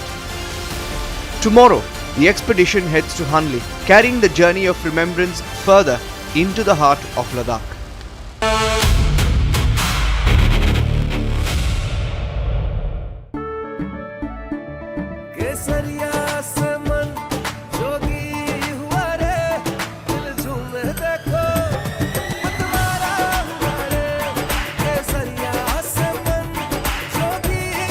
हर पल मनाओ केसरी त्योहार। विमल, बोलो जुबान केसरी। कुछ तो सस्ता लो, सब बढ़िया लो। इसमें क्या खास बात है? थोड़े में ज्यादा स्वाद, यही तो है इसकी खास बात। रानी, इस घर में कुछ है जो टूटता नहीं। ये पिलर कभी नहीं टूटेगा। रुंगटा स्टील टीएमटी से बना। रुंगटा नहीं तो घर स्ट्रॉन्ग नहीं। रुंगटा स्टील टीएमटी बार एकदम सॉलिड। चमकी चाट से क्या बना है? सैंडविच, लस्सी और छाछ और हर घूंट में चमकी चाट। ड्राई फ्रूट और दही बड़े। चमकी चाट से स्वाद बढ़े। असली स्वाद सिर्फ चंकी चाट। 5:30 बजे शाम को आज जो है बहुत तेज फेफ लड़ाया है। इस कारण जो है वहाँ पे एक बेलीबेस था जो कि बह गया और वहाँ पे हमने इसको के लिए हम लोगों ने एनडीआरएफ की जगह पे टीम भेज दी गई है। असलार और टीम चली गई है मौके के लिए।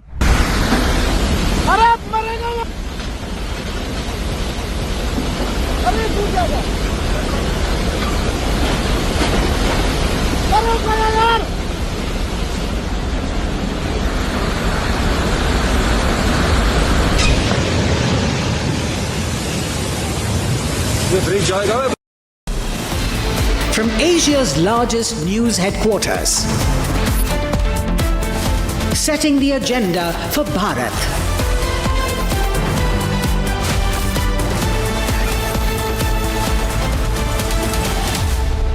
watching Republic.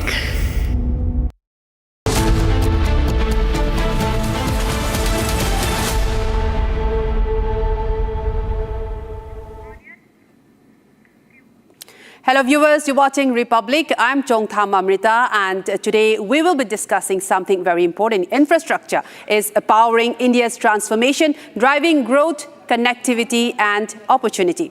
From world-class airports and expressways to high-speed rail, smart cities, renewable energy and multimodal logistics, India is building at an unprecedented scale. With a 111 lakh crore rupees national infrastructure pipeline and 11.21 lakh crore rupees in union capital expenditure for financial year 2025 to 2026, the country is laying the foundation for a stronger, faster and more connected future. And viewers, as India moves towards the vision of Viksit Bharat 2047, the conversation on infrastructure and realty takes center stage. Republic proudly presents the Viksit Bharat 2047 Infra and Realty edition on Thursday, 13th August, bringing together policymakers, industry leaders, investors and innovators to shape the future of India's built environment. Republic Viksit Bharat 2047 Infra and Realty edition, shaping future infrastructure and real estate. But first, we will take a look at the top headlines. FCRA bill referred to Joint Parliamentary Committee for wider consultations. All parties to weigh and deliberate on FCRA bill.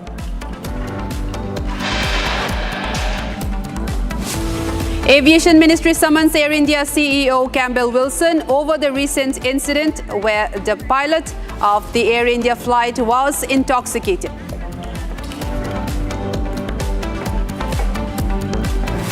Congress brutality exposed in Jharkhand. Students detained as march continues in Jharkhand.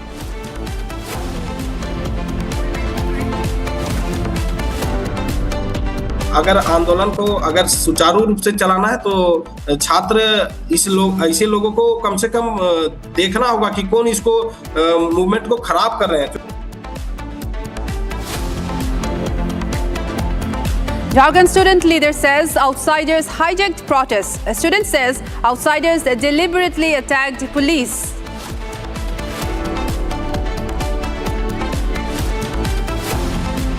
शर्म करो, शर्म करो. झारखंड जाइए, झारखंड क्यों नहीं गए?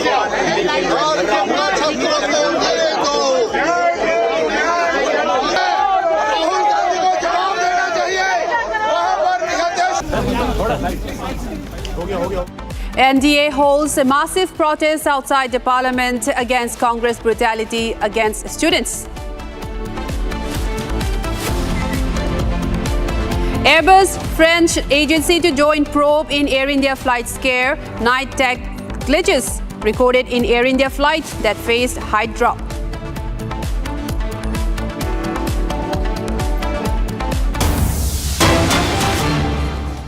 So we are continuously studying it, and DGCA also we have asked updates on that, but I am telling you that we are taking it very, very seriously, and if we feel that it is not up to the mark, the present regulation, then we will respond in it very seriously and improve whatever needs to be done. So Airbus is also going to investigate? Yes, they are also part of the investigation. It was a A320 flight, so they have to be, according to the rules of ICAO, they have to be part of the regulation and they have been involved. So did airline inform about the technical fault that now is coming forth in the investigation? Did initially airline inform the ministry on that? See, this is the communication between airline and DGCA, and because now the investigation is going on, let us keep it at that level. So can we say that no information was provided to DGCA? No, whatever information is provided, it is part of the investigation. And the investigation now, because we felt AAIB also should come into the picture, so they have all the information regarding the investigation, and to keep the sanctity of the whole incident and what decisions need to be taken,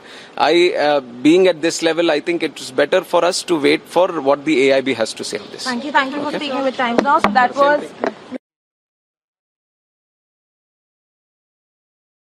Naidu, he was speaking regarding the meeting that just concluded with the Civil Aviation Ministry summoned the outgoing Air India CEO Campbell Wilson on the mishap of the Air India Phuket to Delhi flight. And on that, viewers, sources say that the Aviation Ministry, summoned the Air India outgoing CEO Campbell Wilson on that. A key meeting was concluded just moments before with the Civil Aviation Ministry Secretary Samir Sinha. DGCA Director General was also present in that meeting. Vikram Yadav and AAIB Director General GVG Yugandhar was also present in that. The meeting was set to discuss the safety and accountability aspects of the incident. And we also have more visuals from that. Let's take a listen. For me to say, I think that's up to him to give it up. Sir, you have been summoned today by the ministry. If you can speak anything on that. What happened during the questioning, sir? No, we were just giving an update on the status of the investigation. Excuse me, people. Excuse me, I need to reach back out. Did the minister say anything regarding the incident? No, that's not for me to say. I think that's up to him to give an update. Thank you, folks. And has the second BA test, has the second test for the drug psychotic has come, sir? Psychoactive substance?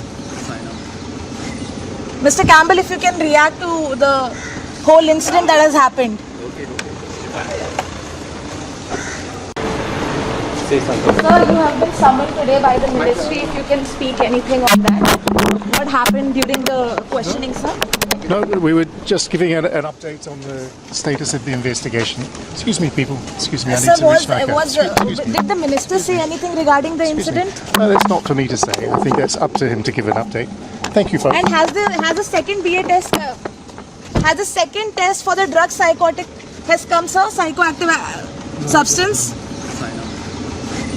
Mr. Campbell, if you can react to the whole incident that has happened. My colleague Ishant also joins us to get us more details in this story. Ishant, we just spoke earlier as well regarding after the meeting had concluded, and we are seeing that the Air India CEO was dodging questions on being asked about the Phuket to Delhi flight and also the intoxication of the pilot as well. But have you had any more updates on that, especially with the DGCA statements and the AAIB who was also present in the meeting? See, this is a very serious incident now because multiple injuries have been reported and these injuries are being of a very serious nature. Multiple neck spinal injuries have been reported. So after this incident was categorized as a high-level incident, this meeting took place wherein DGCA, AAIB, Air India and all the manufacturer of the aircraft, Airbus, everybody has taken part to get to the root cause of the incident. Now, there are two major possibilities. One is the hydraulic failure and the other one is the consumption of psychotropic substances by the pilot and him being in an intoxicated state at time of operating this flight. So, the entire incident is being looked into, and now we are seeing that Richard Campbell, who is the outgoing CEO of Air India, refused to answer questions of the media. And he was basically dodging questions of the media. So this entire incident has brought to light aircraft operational safeties and the procedures that are being. So this investigation will prove very critical to determine the future of aviation in India. Because as we all know that since January of 2025 till date, there have been more than 154 incidents involving Air India aircraft and crew members, wherein 7 of these incidents have been categorized as very serious incidents. So now we also saw that this particular incident happened on a flight that fell approximately 300 feet in an instant. So this is a very serious situation, and this discussion focused on safety accountability related to this incident, because the injuries and subsequent technical questions have brought a lot of has brought a lot of questions to the entire aviation industry as a whole. Back to you. Right, Ihsan, do stay with us because we have more updates coming in on that as well. In fact, this is regarding the FCRA bill. And now we're getting reports that the FCRA bill has now been sent to a joint parliamentary committee, and we'd like more inputs on that from you, Ishan. Now, this is a major update. In fact, the FCRA bill has now been sent and referred to a joint parliamentary committee where several representatives of the opposition as well, including all parties, will have a chance to weigh in on this bill and make changes. And the report will be submitted, and we're getting to know that it could be reintroduced in the winter session of the Parliament as well. This is a big update that we're tracking. Ishan, coming back to you, this is a major update. The FCRA bill has been one of the talking points of the monsoon session of the Parliament, where several questions have also been asked on how and why the opposition have been wanting to stall this, and there have been various instances of disruption in the Parliament as well. And now we're getting to know that the FCRA bill has been referred to the Joint Parliamentary Committee for more deliberations from all parties as well. Tell us more on that, Ishan.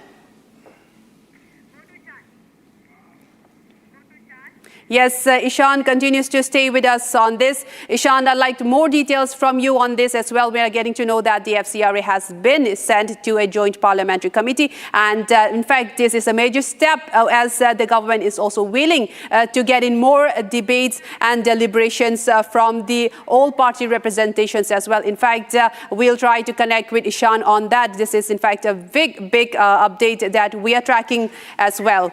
And viewers, this you heard it first on Republic. Even earlier, we have been discussing how the FCRA bill could in fact be referred to a joint parliamentary committee for more discussions. And this, as we all know, that the opposition have been trying to stall discussions, have been trying to stall and create disruptions in the Parliament. And it has come to this now. It has come to this. This was the reason to stall the FCRA bill to be introduced in the floor of the Parliament. But now we're getting to know that the government has taken another step where the FCRA bill has been sent to the Joint Parliamentary Committee, and they are also inviting deliberations from all parties, and they will have a chance to discuss on the changes, on the amendments of the bill as well. And the report of the JPC will be submitted in a few months' time, and it could also be introduced in the winter session of the Parliament. But also this remains to be seen if the government, if the ruling, will in fact take up the FCRA bill once more in the winter session of the Parliament, as the opposition has been continuing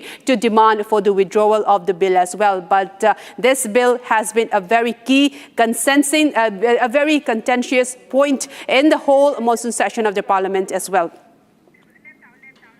And in fact, we are tracking all of this as well. And we have more updates now. We will move on to another major story that we are tracking. Now, this coming in from Tamil Nadu, viewers. Now, a big controversy has in fact erupted in Tamil Nadu after the State Assembly Speaker and the TVK MLA JCD Prabhakar participated in an anti-abortion rally that was conducted in Chennai by the Catholic groups. Now, participating in the rally, Prabhakar, he had insisted that it is necessary to protect the life and every life matters. And he was also speaking against abortion. He also stated that in the past, families had 10 children, and later on the population basis, it was reduced to 2 and 1. And now in this era, married couples need time to have a child. And he also said that the practice, in fact, should not be allowed. He was also speaking very strongly against abortion. He was saying that every life, in fact, matters and they should be protected. And he was, in fact, participating in a rally that was conducted by a group of Catholic churches as well. Now I'm joined by my colleague Sharda to give us more details in this. Sharda, this raises many questions, and not just on one level. We're getting to know that there was a rally that was organized by the Catholic churches. We're seeing that the Assembly Speaker also participated in this. And they're now speaking openly against the abortion. Can you tell us more details and why this is very crucial? And there's been many questions raised on this particular incident. Well, Amrita, day before yesterday, JCD Prabhakar, the TVK MLA as well as the Assembly Speaker, took part in the rally that was organized by the Catholic churches, along with the college is one of the private institutes that conducted the rally called Every Life is Precious, and it was against anti-abortion rally. So TVK MLA, Mr. Prabhakaran, during the budget session that's ongoing, took part in this rally to share his opinions. And during the speech, he also made a comment telling that in the past, people used to have big family with 10 kids, and following now with the population control, it has been reduced to 2 and 1 as per government policies. And he also said that the march was to make sure that it's not just about a child that's being newborn, but saying that the life starts at conception, and saying that people should not use consumption pills, and also make sure that abortion should not be allowed.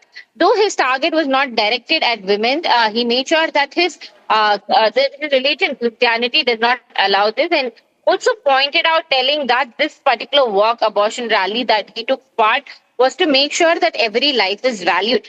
So now the question comes from the BJP asking that when the abortion is legal in the state of Tamil Nadu, in India, in our country, why would someone take part who is in a renowned position? It's not just about being a TVK MLA, but being an assembly speaker right during the budget session of the August that's happening with the first finance budget of the TVK file. Why would Speaker take part in this rally? And this also comes at the same time when the Catholic churches had approached the TVK leader Vijay yesterday to speak about the FCRA. A new resolution was passed today against FCRA to be implemented in the state, asking for the center to take it back. So this brings in a lot of questions whether TVK MLA also knows about what is going to happen behind FCRA, Amrita. That's right. Thank you so much for all of those details, Sharda. In fact, it's something to look out for, something to watch for that's happening in Tamil Nadu as well. And now, viewers, we shift focus to Jharkhand. The Jharkhand BJP has called a statewide band to protest the police action against the students during the JPSC JSSC aspirants Vidhan Sabha Gherao March in Ranchi yesterday. And today marks day 18 of their agitation over the alleged irregularities, paper leaks and recruitment exams, scams in the exams that was conducted. They have been demanding a CBI probe in this as well. And they have met the government 3 times, and now they're saying they will no longer have any talks with the government as well, and they are still demanding the cancellation of both the JPSC and the JSSC examinations.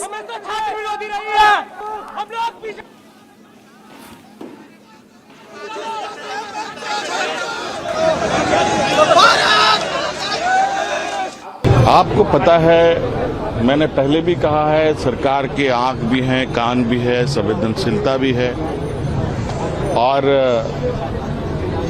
हम कितनी गंभीरता के साथ चीजों को देख रहे हैं ये तो मैं सीना चीर के तो नहीं दिखा सकता, लेकिन ये जरूर है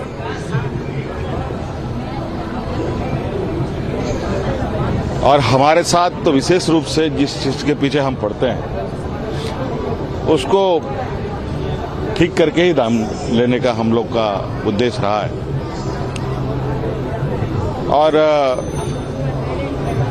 निश्चित रूप से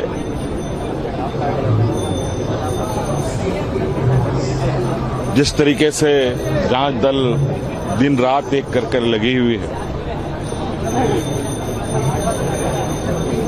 उसका उत्तर का हमें इंतजार है, उसके निष्कर्ष का हमें इंतजार है, उसके खोज का हमें इंतजार है, जो अनुसंधान हो रहे हैं उसका इंतजार है, और बहुत जल्द छात्रों के बीच में और राज्य के लोगों को इस विषय पर अवगत हम कराएंगे। And with that, we come to the end of this bulletin. Thank you so much for watching. And on this other side, we're tracking more on how the story of the NDA holding a massive protest against Congress brutality that was carried out against the Jharkhand student protest. We're getting more of that on the other side.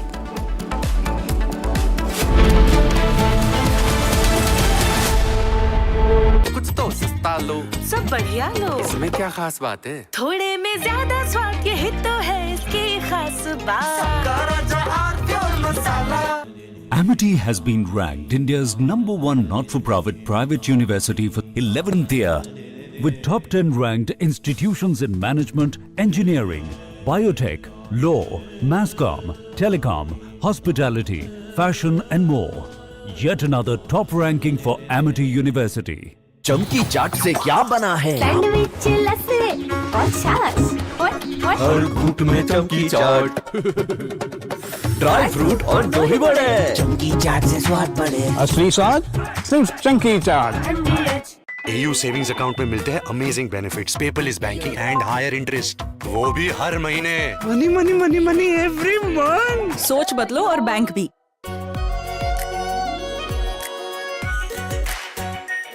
Are pure shahi paneer masala, delicious, healthy, everyday. चमकी चाट से क्या बना है? आलू चाट या fruit चाट, स्वाद बढ़ाए चमकी चाट। क्या बात है? स्वादिष्ट पकोड़े और फरसान, अरे चंकी चाट है इसकी जान। असली स्वाद सिर्फ चंकी चाट। यानी इस घर में कुछ है जो टूटता नहीं। ये पिलर कभी नहीं टूटेगा। रुंगटा स्टील TMT से बना। रुंगटा नहीं तो घर स्ट्रॉन्ग नहीं। रुंगटा स्टील TMT बार एकदम सॉलिड। आर प्योर सूजी पास्ता, उबालो मिलाओ और खाओ, 8 मिनट में तैयार। क्या टेस्ट है, सबका राजा R pure masala. Electricity bill paid. Really? Your mobile recharge is done. How? Make all kinds of payments using the Bheem Payments app and get cashback of up to ₹300 every month. Use Bheem app to pay. It's the Mahi way. चमकी चाट से क्या बना है? Sandwich, लस्सी और छाछ और हर घूंट में चमकी चाट। अब बताओ स्वाद आया? आया। असली स्वाद सिर्फ चंकी चाट।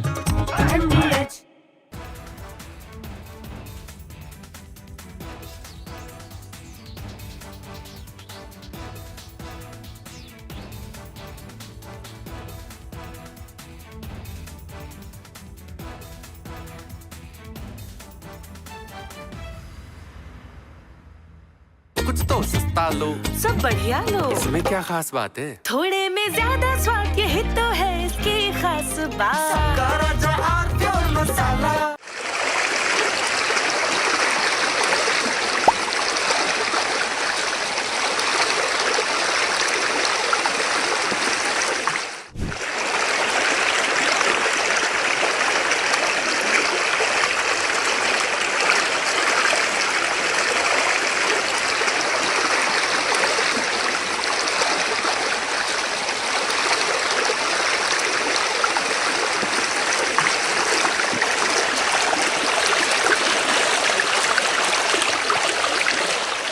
सारा असम का स्थिति बहुत खराब है।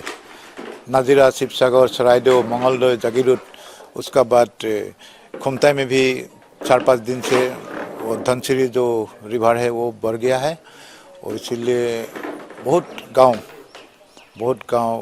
में पानी घुस के आदमी को रिलीफ कैंप में रहना पड़ा है। जो सरकार ने रिलीफ कैंप बनाया है उसमें लोग बैठा है और बहुत बुरी हाल हो गया है। Devastating flood, which caused,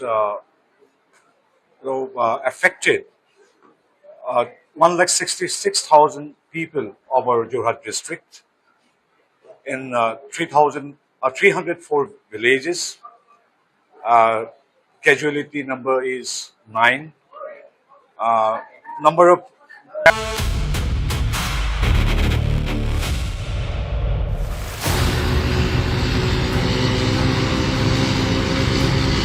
Every new day in Ladakh brings with it a different landscape. On day 6, Hero Tiranga Trails and Ghana's Ladakh Odyssey left Karo. Crossed the high altitude routes of Zingral and Changla before concluding the day's journey at Tangsi.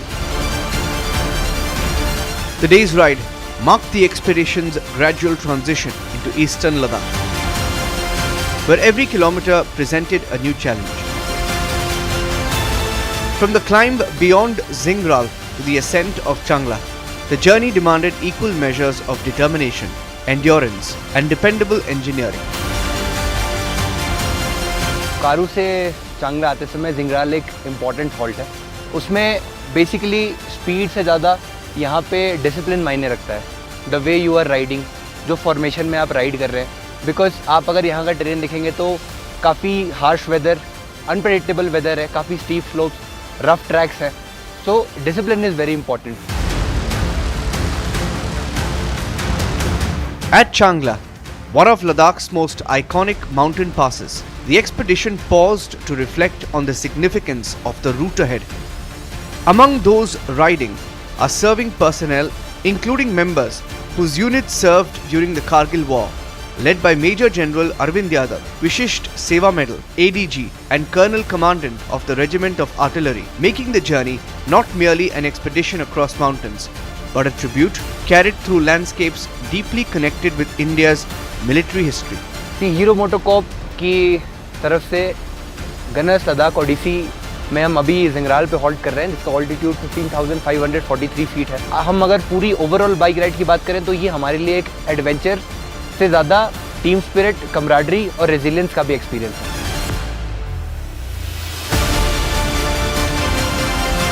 Throughout the day, Hero MotoCorp continued to power the expedition across changing terrain and extreme conditions.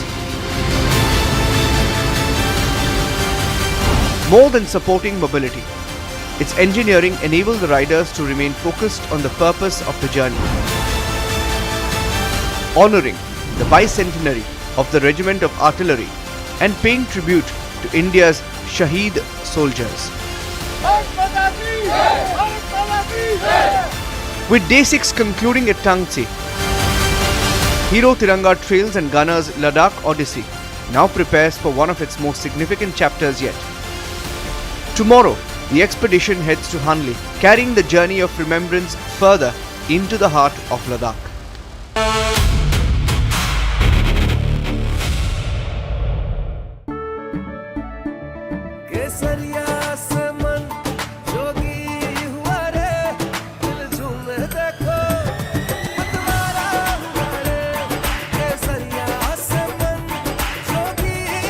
हर पल मनाओ केसरी त्योहार। विमल, बोलो जुबान केसरी। चमकी चाट से क्या बना है? सैंडविच, लस्सी और छाछ और हर घूंट में चमकी चाट। अब बताओ, स्वाद आया? आया। असली स्वाद सिर्फ chunky chaat. AU current account के साथ मिलता है free UPI QR overdraft facility और एक ही ऐप से बैंक के सारे काम। AU सोच बदलो और बैंक भी।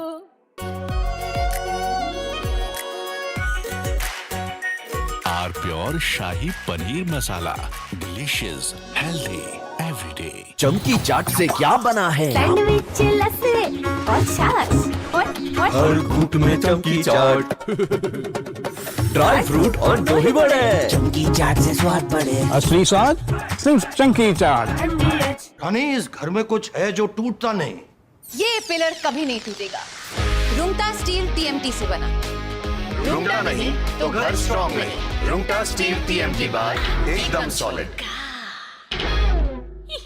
आर प्योर सूजी पास्ता, उबालो, मिलाओ और खाओ। 8 मिनट में तैयार। क्या टेस्ट है, सबका राजा R pure masala. Electricity bill paid. Really? Your mobile recharge is done. How? Make all kinds of payments using the Bheem Payments app and get cashback of up to ₹300 every month. Use Bheem app to pay. It's the Mahi way. चमकी चाट से क्या बना है? आलू चाट या fruit चाट। स्वाद बढ़ाए चमकी चाट। क्या बात है? स्वादिष्ट पकोड़े और फरसान, अरे चंकी चाट है इसकी जान। असली स्वाद सिर्फ चंकी चाट। कुछ तो सस्ता लो, सब बढ़िया लो। इसमें क्या खास बात है? थोड़े में ज्यादा स्वाद, यही तो है इसकी खास बात। वहाँ 5:30 बजे शाम को आज जो है बहुत तेज फैफ लड़ाया है। कारण जो है वहाँ पे एक बेली बेस था जो कि बह गया और वहाँ पे हमने इसको के लिए हम लोगों ने DRF की जगह पे टीम भेज दी गई है। असलार और टीम की टीम चली गई है मौके के लिए।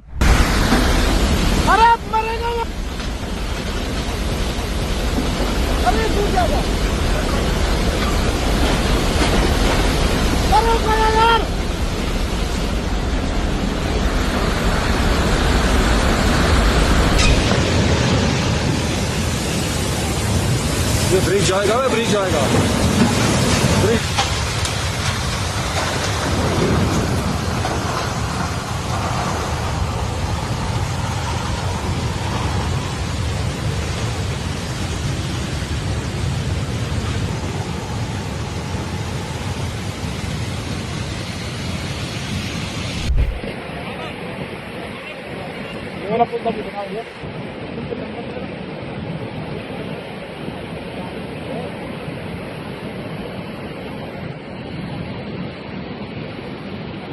जिले के तहसील में तमक नाला है पड़ता है। वहाँ पे 5:30 बजे शाम को आज जो है बहुत तेज फ्लड आया है। इस कारण जो है वहाँ पे एक बेले ब्रिज था जो कि बह गया, और बीआरओ के अधिकारी और कर्मचारी वहाँ पे थे, आसपास ही थे, तो उसमें बीआरओ की गाड़ी है, कैंपर था, वो ड्राइवर भी था, लापता हो गए हैं, उनकी खोजबीन की जा रही है। और वहाँ पे हमने इसको के लिए हम लोगों ने एनडीआरएफ की जगह पे टीम भेज दी गई है। असलार और टीम की टीम चली गई है मौके के लिए। उस साइड जो है, पुल के उस साइड जो है कोई 15-16 गाँव पड़ते हैं मेरे, वहाँ पे जो है उनकी सुविधा के लिए स्टोर कराने के लिए जल्दी प्रयास कर रहे हैं कि कल तक हम लोग जो यहाँ पे दोबारा स्टोर करके व्यवस्था कराया जाए। मैं इस विषय में निरंतर संपर्क में हूँ बीआरओ से, और उनसे जो भी आवश्यक सहायता पड़ेगी, डिमांड रहेगी, उनको उपलब्ध कराने के लिए प्रयास कर रहे हैं। और ये भी मालूम कर रहे हैं कि आईटीबी पे संपर्क करके उस साइड क्या हो सकता है, कितने टूरिस्ट मेरे हैं, कोई भी जो वहाँ होगा उस टाइप का। From Asia's largest news headquarters, setting the agenda for Bharat.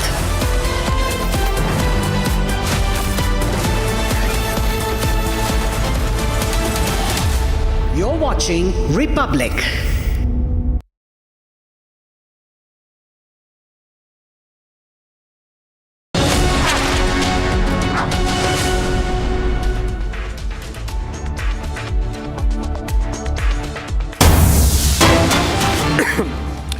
All right, breaking news coming in, and we begin with that, which is that Air India might be in trouble with their pilot possibly failing the second dope test also. Now remember, the toxicology report of the pilot, the first one had come positive, following which a second one was ordered, and a substance, it had turned out to be a case of substance abuse. Now if the second report has come positive, does that mean that Air India would be held accountable for the turbulence that their Phuket Delhi flight met with? Was it because the pilot did not judge properly? Harsh joins us over the phone for more on this. Harsh, second dope test also, the pilot of Air India failing the second dope test also. What happens next? We have seen the Air India CEO at the Ministry of Civil Aviation, but then he was not commenting. What happens now that this report also has come positive?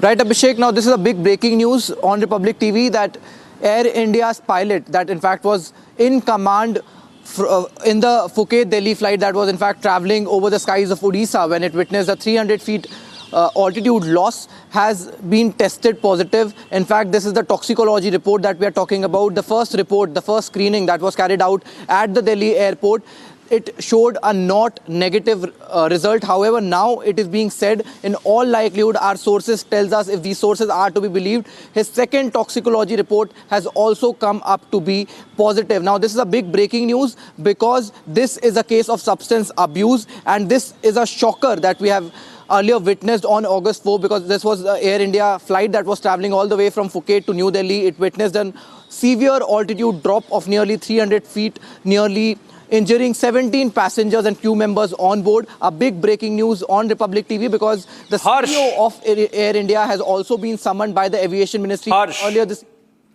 Harsh, viewers would be interested in knowing what happens next. If the pilot has tested positive twice over the last 4 or 5 days, what does this mean? The pilot has already been de-rostered by the DGCA, and inquiry is going on. Even an AAIB probe is going on, which means there were some technical issues. Why did the pilot did not respond to those technical glitches with a mayday call? Why the pilot did not land the flight at the nearest airport?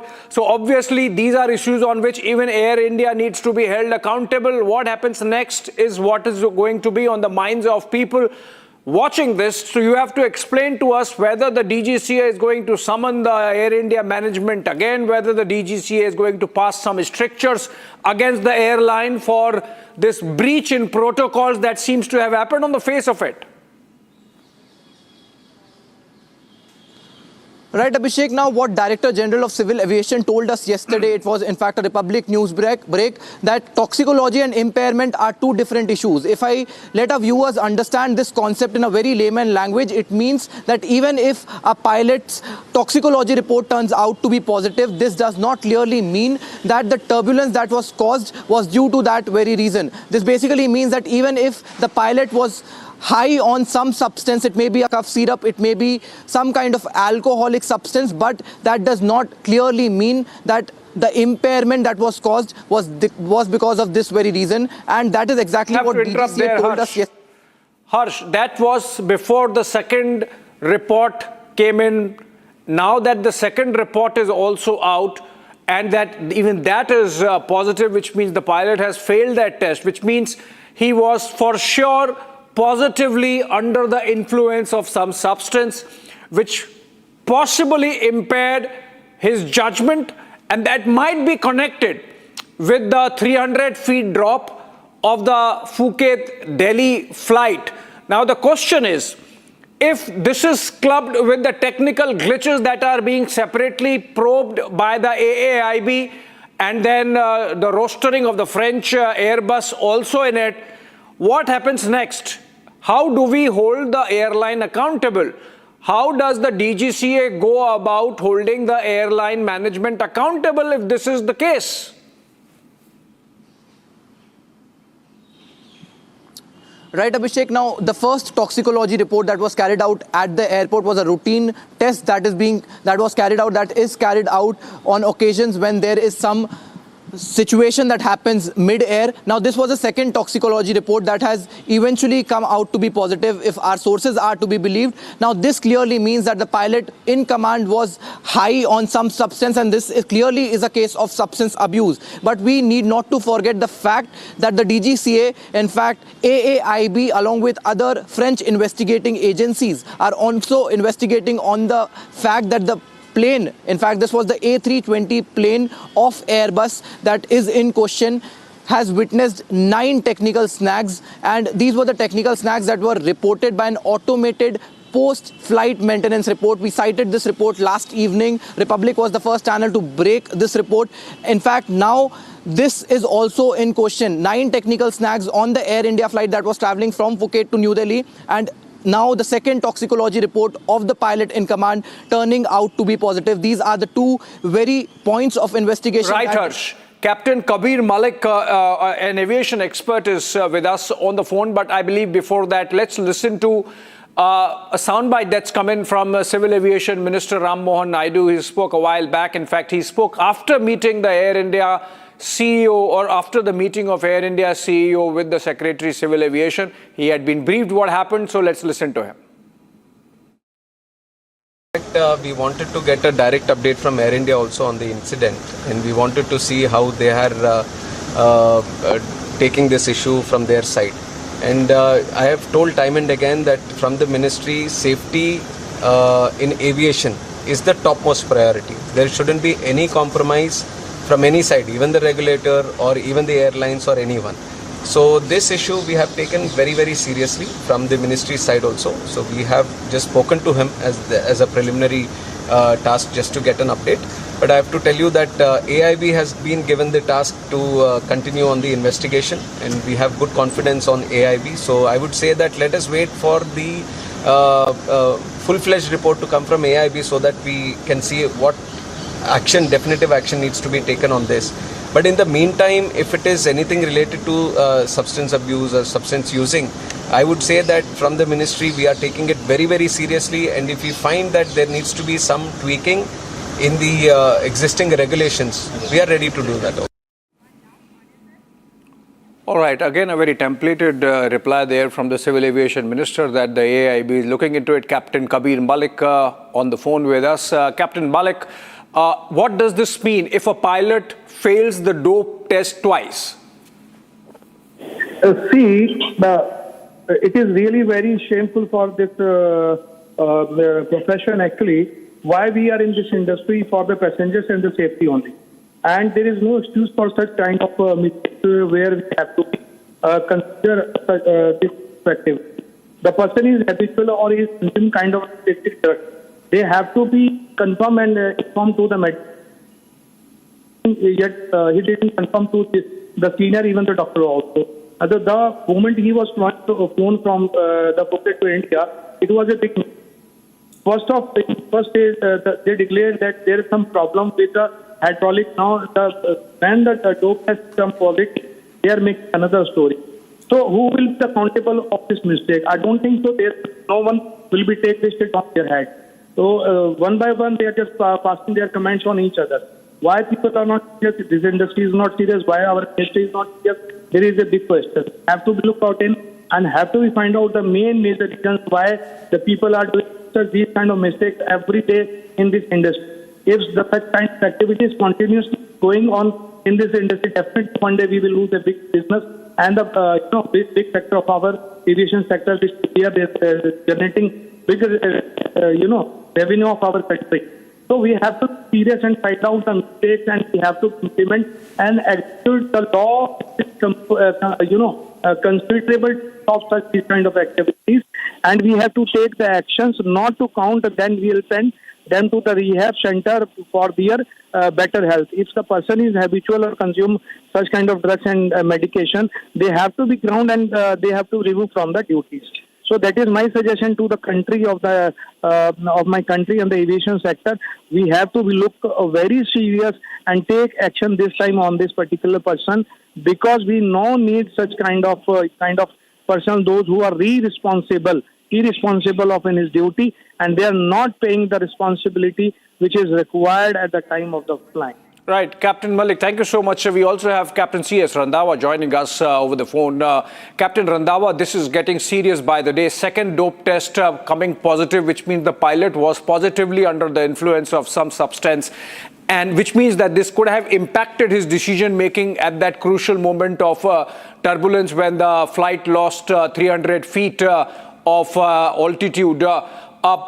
What happens next? Does the airline own up? Because the pilot as of now is de-rostered, but what happens to the ultimate accountability? That rests with the airline management. You see, as per Niranjan, good evening. I would like to bring about that at present the regulation which is there, the CR, the Civil Aviation Requirement Section 5, Series F, Part 5. So all the actions will be taken as far as the DGCA is concerned in conformity with that. Now, the airline has to inform the positive testing within 24 hours to DGCA. They have no option. And once they send it and the pilot is already grounded, he has to be sent to a rehab center. And till the time he is declared fit over there, then he has to come to company doctor, then he goes. It could take 6 months, 1 year, 2 years, anyone's guess. And then ultimately he has to be cleared by FOS authorities.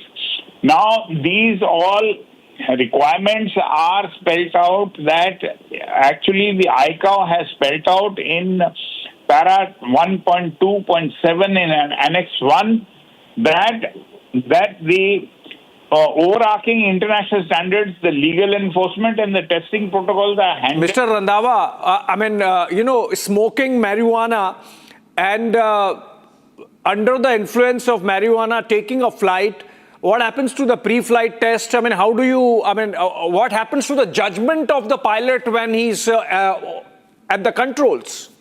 Judgment like alcohol, it is the same for drugs. And the problem with drugs is that the drugs stay in the blood and the hair for a couple of days, and sometimes in some of the cases it could stay in months together. So it can affect the pilot's ability to take actions. Now, the point of contention over here is that what will the airline do? Now, our regulations, if you see, as far as the drugs are concerned, it is in conformity with EASA and FAA. Some of the countries like GCC or Singapore, they terminate the employment and the local regulatory license of the pilot. That is what exists in these two bodies. Now, the problem is that you need to change the regulations. Now, if you have it before the flight. Now, the drug testing is done through urine sample and it is sent to specialized labs. It is not like breath analyzer, you can immediately get the result. So there is a serious problem that how do you conduct this test where the results are available straight off? Captain Randhawa, but going beyond procedure, we really need to outrage at the temerity of the pilot to be under the influence of a drug and to take to the wheels, to take the controls and fly out of an airport. I mean, what happened? What about the individual's personal sense of conscience and responsibility? What about the sense of responsibility of the management of the airline to be letting a situation exist where a pilot thinks that he can get away with it? See, the point over here is that the airline has to do a percentage of checks. That is about 10% checks they have to do every year on the pilots. And these records are maintained and the oversight has to be done by the DGCA. Now, have they done any tests on this pilot previously in that, does he fall in the 10% category? It is, I am agreeing with you, Abhishek, that it is absolutely wrong. Okay. But how do you check it going ahead now? How do we go ahead is we have to change the regulations. Like today I was reading on the Facebook that Malaysian airlines have started regular testing for psychoactive tests before every flight. Yeah. Now, how do they plan to do this test until unless the labs are existent at every airport, which is going to be a Herculean task? Yeah, absolutely. And in fact, we are going to continue to focus on this. This is serious, friends and viewers. This is absolute dereliction of sense of responsibility on the part of the pilot and for the airline to keep mum for so long. In fact, a while back, the Air India CEO was at the Ministry of Civil Aviation, and when confronted, he refused to answer any question with specifics. And that's why this is going to be our primetime debate. Moving on for now to the next one, which is a US federal court has dismissed the criminal bribery and fraud charges brought against the Adani Group, bringing to an end nearly 2 years of prosecution. Here's a report. A US federal court has dismissed with prejudice the criminal charges against billionaire Gautam Adani, his nephew Sagar Adani, and former Adani Green Energy CEO Puneet Jain. The US District Court for the Eastern District of New York granted the Justice Department's request to withdraw the indictment. The dismissal permanently closes these criminal proceedings. However, the court has not ruled on whether the underlying bribery or fraud allegations were true or false. Judge Nicholas Garofis also examined whether Adani Group's earlier pledge to invest about $10 billion in the US had any bearing on the decision. The court said it was satisfied that the pledge did not influence the Justice Department's decision, while raising concerns about the manner in which the prosecution was dropped. In a post on X, Adani welcomed the ruling with humility and deep respect for the judicial process. He said his faith in truth, fairness and the rule of law had remained unwavering, and thanked those who continued to have faith in the group, the system and India's capacity for justice. Most Adani Group stocks triggered higher in early trade following the court's decision. Adani Green Energy led the gains, rising about 3.36%, while Adani Enterprises and Adani Ports also gained. Adani Power, Adani Energy Solutions, Adani Total Gas and NDTV were also trading higher. In November 2024, US prosecutors had alleged that Gautam Adani, Sagar Adani, Puneet Jain and others conspired to pay around $250 million in bribes to Indian government officials to secure solar power contracts. Prosecutors also alleged that investors were misled as the group raised more than $3 billion through US loans and bond issuances. The Trump administration's Justice Department argued that continuing the prosecution no longer served the interests of justice. It said that Indian authorities had already examined the matter. The Department of Justice described the case as a politically motivated name and shame exercise by the outgoing Biden administration. The latest ruling closes the criminal proceedings against the Adani Group in the US, nearly 2 years after the case was first brought.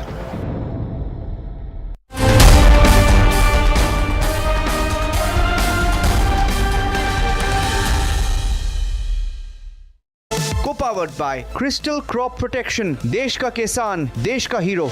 चमकी चाट से क्या बना है? Sandwich, लस्सी और छाछ और हर घूंट में चमकी चाट। अब बताओ, स्वाद आया? आया। असली स्वाद सिर्फ chunky chaat. Amity has been ranked India's #1 not-for-profit private university for 11th year, with top 10 ranked institutions in management, engineering, biotech, law, mass comm, telecom, hospitality, fashion and more. Yet another top ranking for Amity University.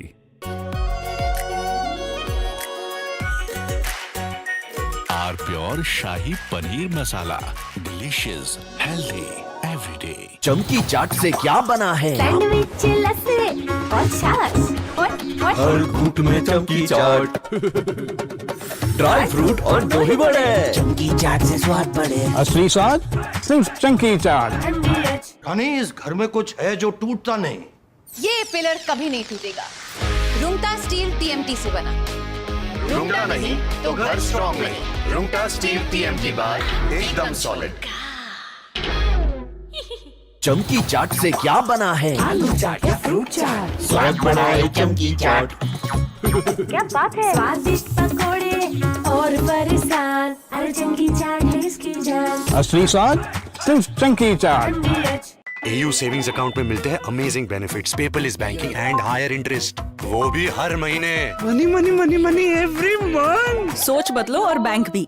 कुछ तो सस्ता लो, सब बढ़िया लो। इसमें क्या खास बात है? थोड़े में ज्यादा स्वाद, यही तो है इसकी खास बात। मसाला।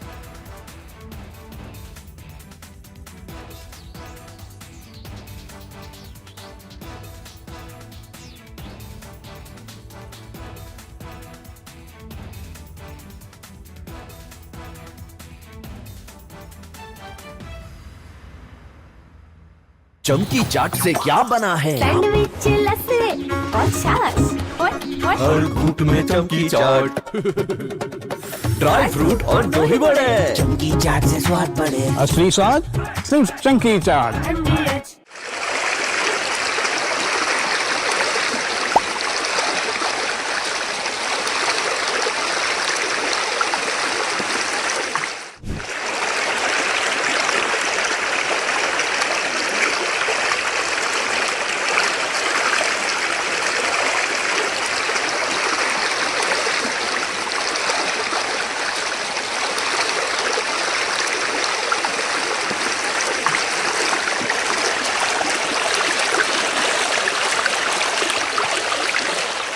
सर, असम का स्थिति बहुत खराब है। नाजिरा, शिवसागर, सरायदेव, मंगलदय, जागीरोड, उसका बाद खुमताई में भी 4-5 दिन से वो धनसिरी जो रिवर है वो बढ़ गया है, और इसीलिए बहुत गांव में पानी घुस के आदमी को रिलीफ कैंप में रहना पड़ा है। जो सरकार ने रिलीफ कैंप बनाया है उसमें लोग बैठा है और बहुत बुरी हाल हो गया है। Devastating flood, which caused, affected 166,000 people over Jorhat district in 304 villages. Casualty number.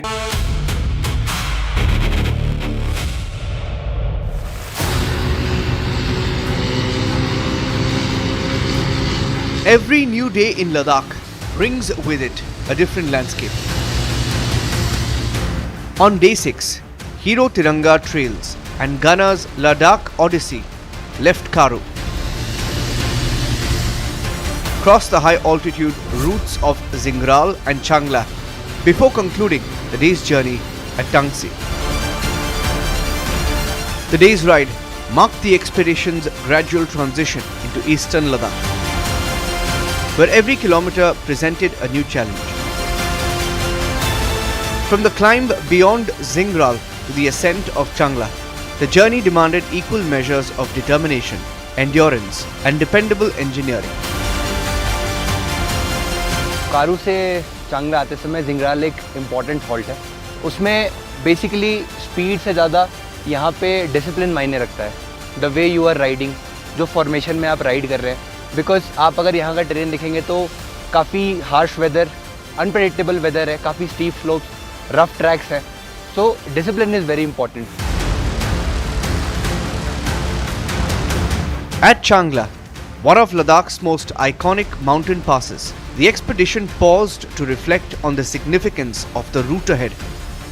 Among those riding are serving personnel, including members whose units served during the Kargil War, led by Major General Arvind Yadav, Vishisht Seva Medal, ADG, and Colonel Commandant of the Regiment of Artillery, making the journey not merely an expedition across mountains, but a tribute carried through landscapes deeply connected with India's military history. Hero MotoCorp की तरफ से Gunners Ladakh Odissi में हम अभी जिंगराल पे halt कर रहे हैं, जिसका ऑल्टीट्यूड 15,543 फीट है। हम अगर पूरी ओवरऑल बाइक राइड की बात करें तो ये हमारे लिए एक एडवेंचर से ज़्यादा टीम स्पिरिट, कमराडरी और रेजिलियंस का भी एक्सपीरियंस है।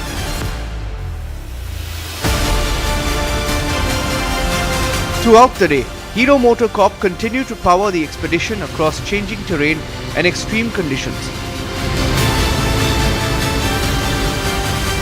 More than supporting mobility, its engineering enabled the riders to remain focused on the purpose of the journey,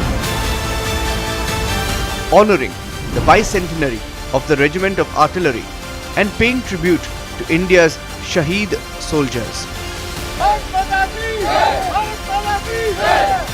With Day 6 concluding at Tangsi, Hero Tiranga Trails and Gunners Ladakh Odyssey now prepares for one of its most significant chapters yet.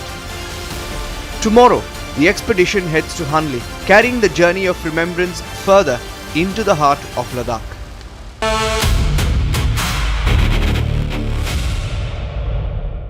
Co-powered by Crystal Crop Protection, Desh ka Kisan, Desh ka Hero.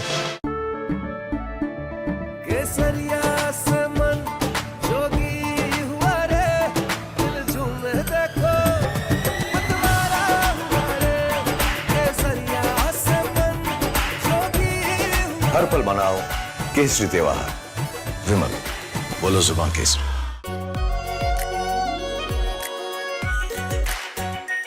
Are pure shahi paneer masala, delicious, healthy, everyday. Electricity bill paid. Really? Your mobile recharge is done. How? Make all kinds of payments using the Bheem Payments app and get cashback of up to ₹300 every month. Use Bheem app to pay. It's the Mahi way. चमकी चाट से क्या बना है? Sandwich, लस्सी और छाछ और हर घूंट में चमकी चाट। अब बताओ, स्वाद आया? आया। असली स्वाद सिर्फ चंकी चाट। रानी, इस घर में कुछ है जो टूटता नहीं। ये पिलर कभी नहीं टूटेगा। रुंगटा स्टील TMT से बना। रुंगटा नहीं तो घर स्ट्रॉन्ग नहीं। रुंगटा स्टील TMT बार एकदम सॉलिड। आर प्योर सूजी पास्ता, उबालो, मिलाओ और खाओ। 8 मिनट में तैयार। क्या टेस्ट है, सबका राजा आर प्योर मसाला। चमकी चाट से क्या बना है? सैंडविच, लस्सी और छाछ और हर घूंट में चमकी चाट। अब बताओ, स्वाद आया? आया। असली स्वाद सिर्फ chunky chaat. AU current account के साथ मिलता है free UPI QR overdraft facility और एक ही ऐप से बैंक के सारे काम। AU सोच बदलो और बैंक भी। कुछ तो सस्ता लो, सब बढ़िया लो। इसमें क्या खास बात है? थोड़े में ज्यादा स्वाद, यही तो है इसकी खास बात। राजा आर प्योर मसाला। चमकी चाट से क्या बना है? सैंडविच, लस्सी और छाछ और हर घूंट में चमकी चाट। ड्राई फ्रूट और दही बड़े। चमकी चाट से स्वाद बढ़े। असली स्वाद सिर्फ चंकी चाट। वहाँ पे 5:30 बजे शाम को आज जो है बहुत तेज फैफ लड़ाया है। इस कारण जो है वहाँ पे एक बेलीवेज था जो कि बह गया और वहाँ पे हमने इसको के लिए हम लोगों ने NDRF की जगह पे टीम भेज दी गई है। असलार और टीम चली गई है मौके के लिए।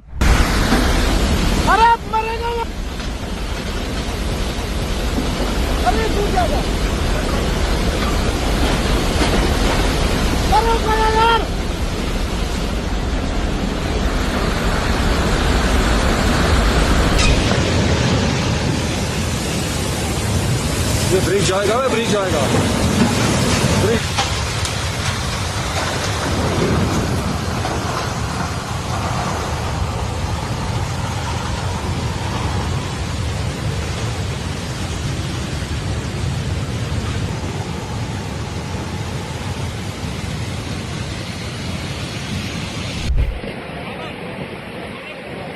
जिले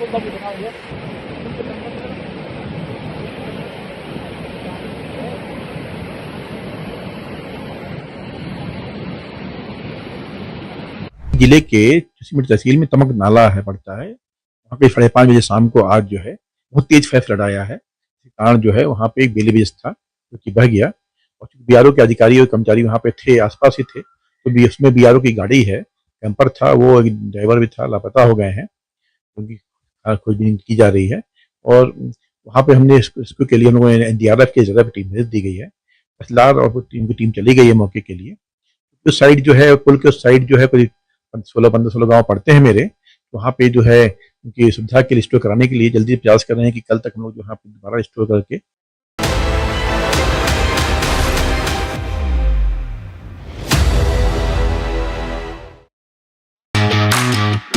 easy conversations, meaty conversations. So we're waiting to catch up with Mr. Salve, and he just told me there are three computers here with Mr. Salve, one desktop and 2 laptops. I don't know. How tired are you? How's the event in the morning? So people ask me sometimes that in these interviews do you get prepared questions? I said absolutely no prepared questions, no prepared answers. This is purely unscripted. Now I shall go through my elaborate makeup routine.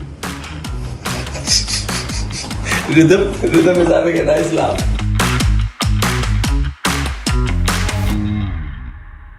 Thank you, Mr. Salve, for this very special and, if I may say so, emergency episode of Nation Wants to Know, which is focused on this controversy over the Foreign Contribution Regulation Amendment Bill 2026. It seems like there is a hailstorm around this. There's a blizzard going on of conversations around this everywhere. What is making this so controversial? See, this is the third time I'm really surprised. I was really surprised when there was opposition to farm laws. As a young lawyer, I fought so many cases challenging farm laws, and we wanted exactly what was proposed in the farm laws, to break the farmer from the stranglehold of the middleman. But that was opposed as being anti-farmer, and the government gave in. I was really surprised at the opposition to the Citizenship Amendment Act, which provided that minorities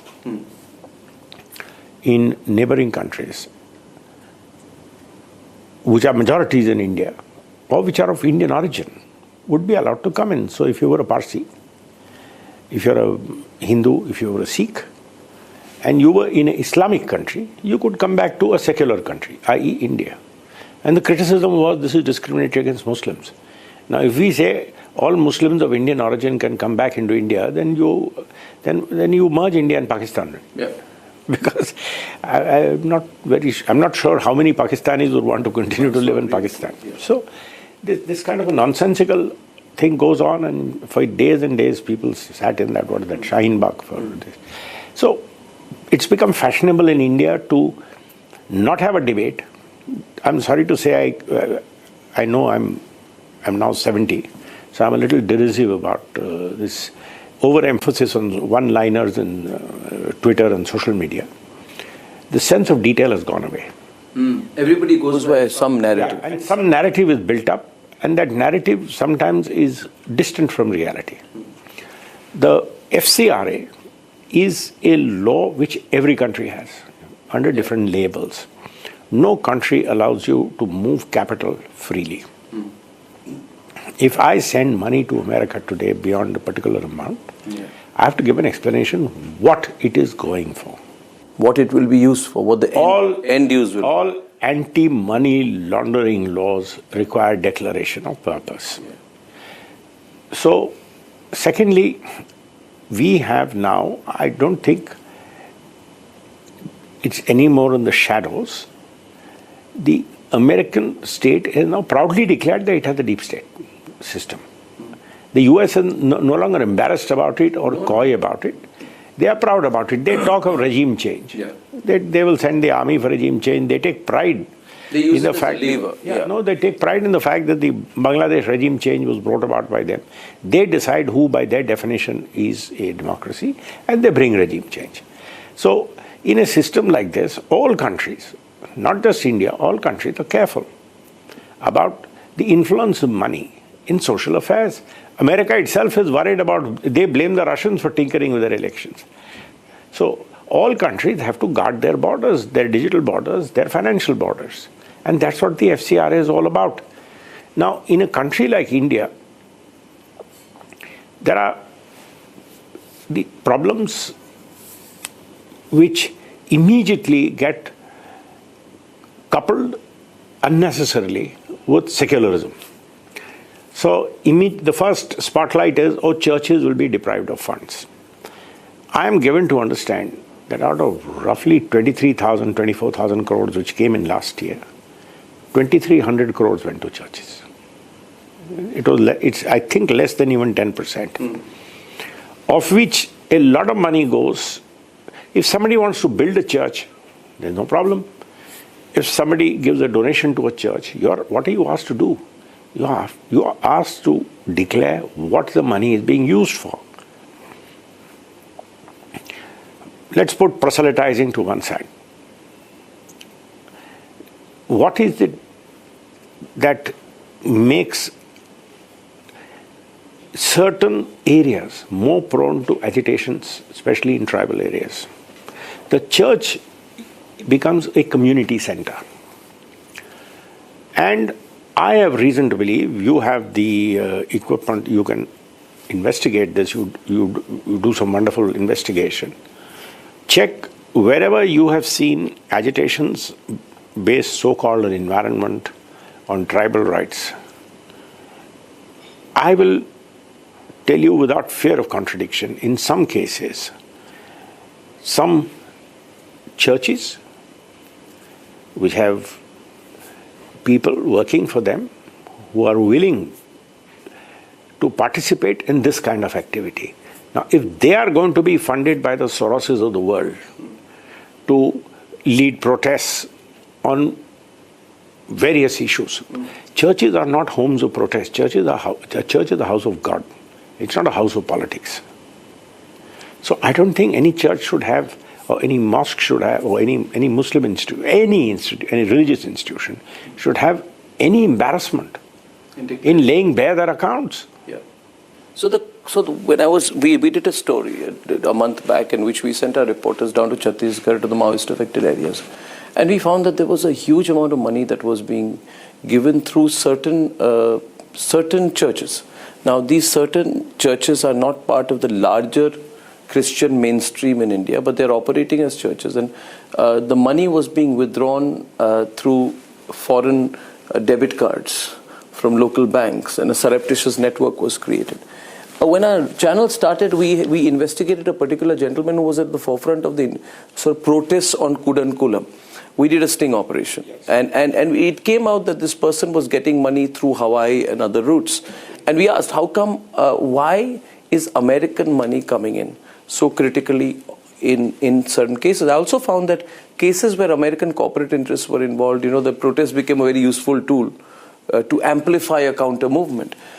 So essentially, would it be right to say that previous governments did not give enough attention to where this foreign money went, so that the foreign money could come in, I could give it to someone for an educational purpose, ostensibly, and then it would find its way to some other activity which may be against my national interest? See, two things. The law was brought in the major FCRA law, which is now being amended, is 2010. It is in the Congress. But was it a soft law? No, not really. It had the same provisions, but it was lacking in certain important details.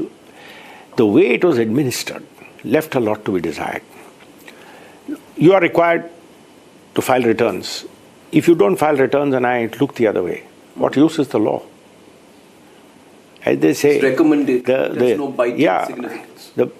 The best law is only as good as its administration. Correct. So what is really worrying people is the rigor with which this law is being implemented. What do you mean rigor? When the 2014 government came, if you remember, certain people, I don't want to name anybody, certain people were asked to submit FCRA accounts. And I must tell you, again, I'm not naming anyone. Just give us the inside story. I fought with ITC, was my big client. Okay. Because I said the people who are appearing for the NGO for banning smoking are getting more money than you are paying me as your lawyer to defend you. Shame on you, I can say. So? I said, of course, you're a big corporate. I'm supposed to be a rich corporate lawyer. Pay me more fees, man. Mr. Yogi, that time, Yogi Deveshwar was chairman, and he and I both had a laugh about it. I said, Yogi, shame on you. You're paying me less than what the guy who's pro bono, appearing against you, is getting. My God. And the money was being sent by coming from America. So American money was being used to lobby here against corporates operating in India. Why? Because if people are not going to give up smoking, if you cut ITC, somebody else will come. Who gains? Somebody else, some American company, some import. The Godfrey Philip brand goes up. So that protesters and NGOs become useful handmaidens for corporates while wearing khadi and doing the whole, NGO number. India, there was a time where things were so bad. We were exporting iron ore and importing steel. Yeah. And the Japanese would buy an iron ore and sell us steel cheaper than steel was made in India. We kept India back. That is how India has been governed.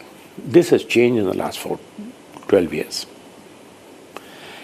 Today, India is being pushed. Secondly, it's not big Indian corporate interests which are being pushed. That's why if you talk to a lot of big corporates, they say, India is okay, nothing great. But you have to see the youngsters today. And that's where I got this idea by which we did this event in France. Now, this India is worrying the world. Today, and Trump has been the best thing which happened to the world. He has given everybody a wake-up call, saying America, he's exposed America for what it is worth. He is no worse than the other. The good thing about it is, he is so in your face. He's brazen. He's brazen. Yeah. So the whole world knows America can't be trusted. Yeah. Europe has been abandoned like a child who's told one day, get out and fend for yourself. Yeah. All these years, America very craftily built up Europe, saying, we'll look after your security interests, you increase your social spending. Yeah. Social spending is a one-way street. Yeah. It's very difficult to turn. Now that has happened. Who are they looking at? Europe is looking at one very stable country called China. China has a great advantage in this respect because it's not a democracy. Yeah. Jinping runs it the way he wants to. And you hear about China what he wants you to hear about China. It's a black hole of news. He controls it, but its growth has been phenomenal. And you have to give China credit for what they have achieved for themselves. Which is the other country which is now sharing global stage? Yeah. India. Yeah. You're going to be the 4th largest economy. Yeah. Heading to being the 3rd largest economy. 1.4 billion with a median age of below 30. 28. Below 30. Yeah. So, and the kind of productivity which you see now in India, the innovation in India, that's where the real India is. So we'd be a threat to China too. Gandhi always said India should grow in its villages and its small towns and its small people, not the big guys. And that's what Prime Minister Modi's initiatives are. I don't know whether mainstream media has ever covered something called the Atal Mission. Tinkering labs. Do you know, schools have tinkering labs where even uneducated children are told, if you have an idea, come try it, make something. An Indian company has made missile launch vehicle, satellite launch vehicles in addition to satellites. Do you know what the average age of that company is? 29. There is an Indian company which makes drones, whose drones were very successfully used in Operation Sindoor. They put up a stall in India Innovates. Our Prime Minister was there for the inauguration. Macron was there. He took President Macron to the stall. President Macron told that chap, come and see me tomorrow in Paris. In fact, I was told Prime Minister came for the Republic Summit and Sridhar Vembu was there, and he said that there was a line outside the Zoho stall at Paris. But what has this got to do with FCRA? Can you put it in context of the big picture? This is what scares people about India. So what is the connection to FCRA? I'm getting it, but I want you to explain it deeper to the audience. We have to be very careful. We are a democracy. We are not China. China brought on tanks on Tiananmen Square and crushed everything. We are not. We can never do that. We will never do that. What is our most vulnerable point. We just saw our most vulnerable point being exposed. CJP. A group like the CJP, and you've done a lot of work on them, were able to sell a narrative. And today, powerful social media makes it very easy to sell narratives. Look at this 2-bit Meta and their temerity to take our Prime Minister off. They today know, in a democracy like India, you can create narrative. And you can destroy India through narratives. What does it take to create narrative? Money. Today you run a big channel. You need lots of money to run a big channel. Correct? You know how it's not easy to run a big news network. Trust me. You create narratives, as you should. That's a part of your job as a media man. But you also know what it needs. It needs money. Now you do an official media channel, you can raise money through official sources. For this kind of narrative building in India, where did the money come from? Who funds protests? Protest, of course, is democratic. Yeah. But funded protests have becoming the order of the day. Completely inorganic. I found CJP to be totally inorganic. And I said an estimated 5 to 6 million is used for a bot and bot campaign, BOT and BOUGHT campaign. It was inorganic, it was artificial. But you see, the point is... All this costs money. All this costs money. And if they are going to allow this money to come into India... Unchecked. If this kind of money is allowed to come into India, you are giving a weapon by which, as they say, they will use the very freedoms which the Constitution gives them to destroy the Constitution. So this is a very interesting spin. I want to take 30 seconds to speak to the audience. I'm coming back to you.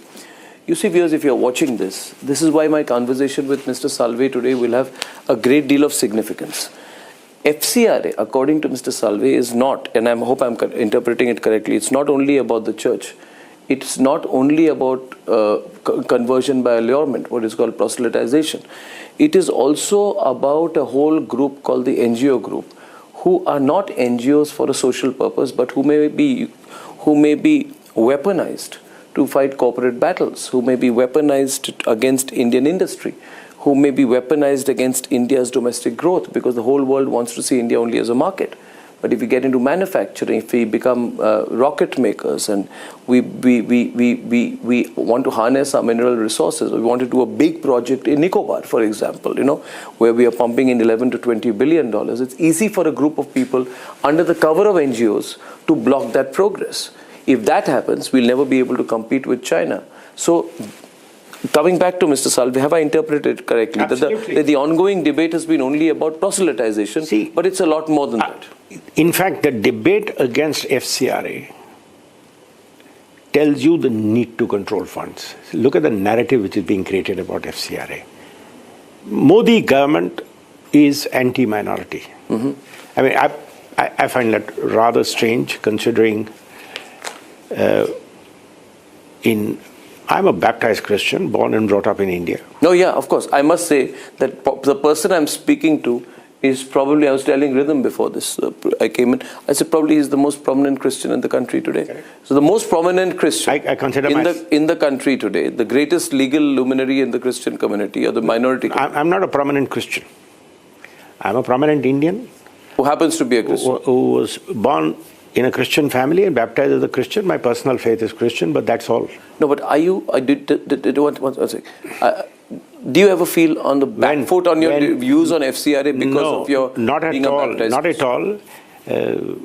In fact, when I was looking for admission for my elder daughter, of course, the whole world says I'm a very prominent Christian, but when I was asked my elder daughter to apply in St. Stephen's, and I said, maybe there's a Christian quota, you get it. I was asked to prove my Christian credentials. But anyway, let's put that to one side. They said, really, is your father Christian?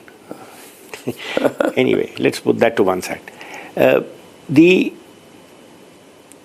Modi government, it's now an open secret. In 2014, Prime Minister Modi wanted me to be the Attorney General for India, where he came and this. I've been working with the government of India. I was his lawyer of choice for the Jadhav case. That is the biggest international case India has ever had. I was lawyer of choice for and still working on the Indus Valley the rivers. I mean, if India has a case of global sensitivities, he has faith in me.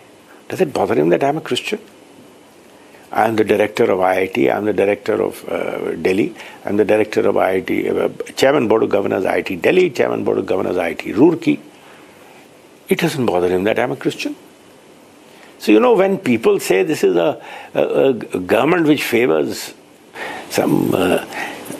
I defended, you remember you were a young reporter when I fought the 11 judges case when you did a big story on the Attorney General contradicting. Totally, oh my God. Oh, that is historic. Yeah, correct. I remember that totally. I remember Dr. Murli Manohar Joshi, who was so, again the narrative around him was he's this, he's that. Do you know his only instruction to me was, Harish, we have only one objection. Taxpayers' money should not be used for any religion, including Hinduism. That's all.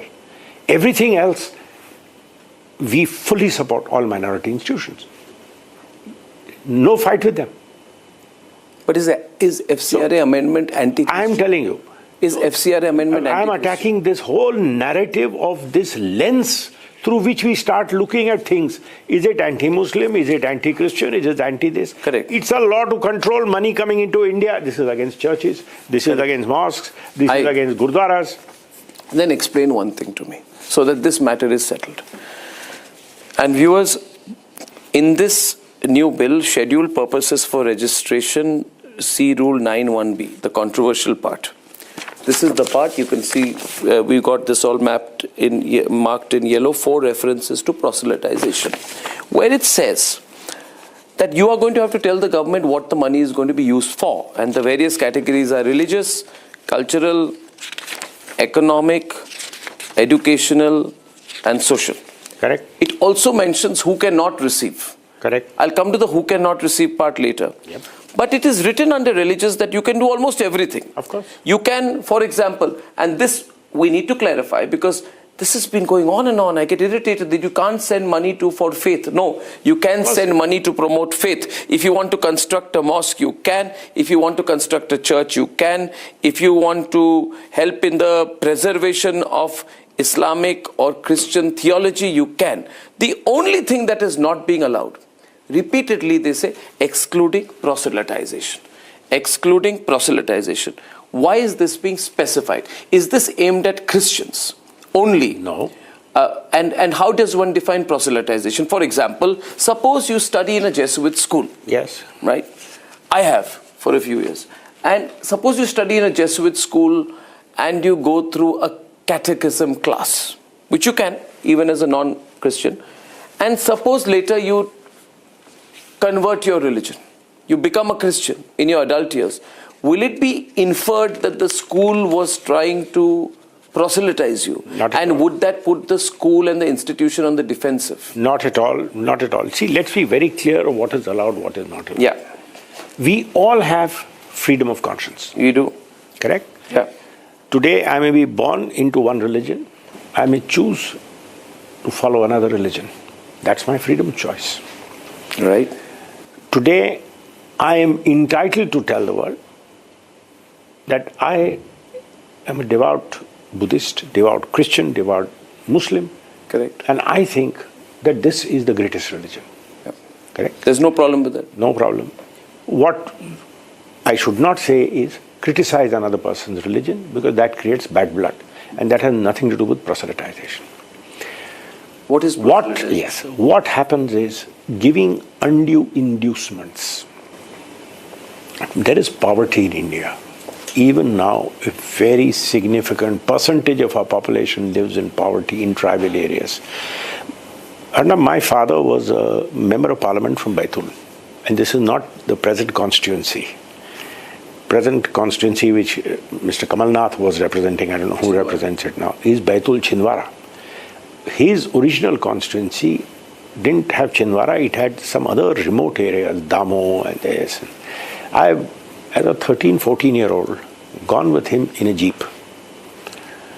When he joined politics when I was 11 years old. So I used to just go for the ride with him. We used to from Nagpur take a jeep, and they didn't have motorable roads, so we used to go there. And a very moving experience of my life was when I was sitting in the jeep. There was a fight in a village over a well. They won't allow the certain caste people to draw water from the well. And they said this is for Hindus. And my father said, okay, he called the collector and said, I'm going to go and draw water from this. And got two of those people and they will draw water and let me see who can stop us. Now this is how you break social taboos. But my experience was I was sitting in the car and I was wearing a t-shirt and what passed for jeans in those days. And there was a young boy, he had no shirt, just shorts, very poor. And he was touching the jeep to see if it was for real. Then he touched me to see if I was for real. This is the kind of crushing poverty which we have in India. Now, in a situation like this, if I come and say, you want food, change your faith. You want medical aid, change your faith. If you want treatment in my hospital, first come, be baptized, and then I will treat you. Otherwise, I will not treat you. Now, this is something we have to be careful about because this is interfering with your constitutional right of freedom of faith. How can it be proven that the money was given to change faith? Correct. So there are certain churches or certain institutions, not just in one religion. The purpose of this is you have to say what your program is for. You are propagating the message of Christ, you're distributing pamphlets, you're organizing priests to give sermons. Go right ahead. Say you're spending money on that. But when you have to disclose what you are doing, if you are proselytizing, it will get exposed. What you're doing is you're actually interfering with freedom of faith.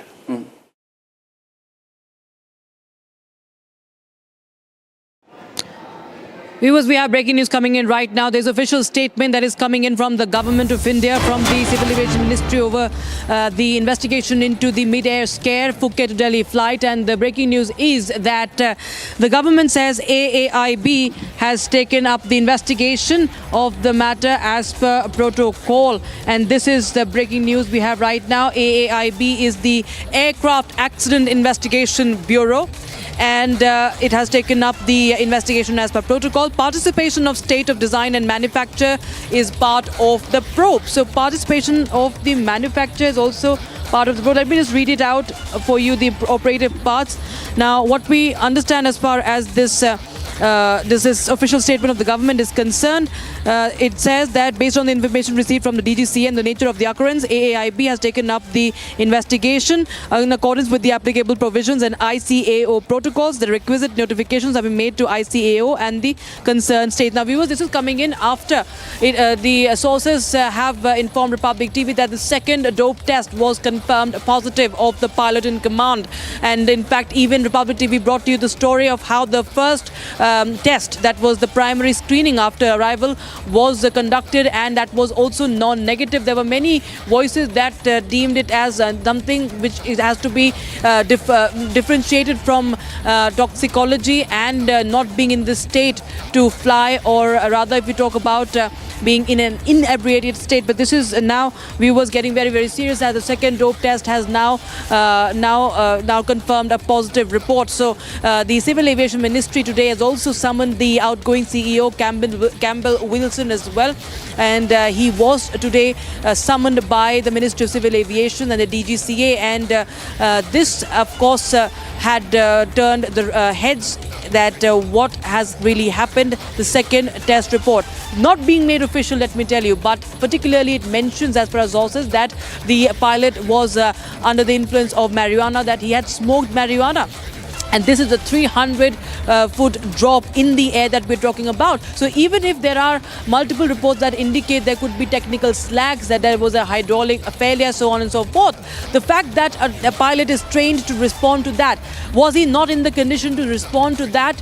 is the big question we are now deriving from the fact that the second test report, as per sources, has now confirmed a positive result. And now the government is saying that certain records, statement, medical information, other material collected during the investigation are protected and confidential.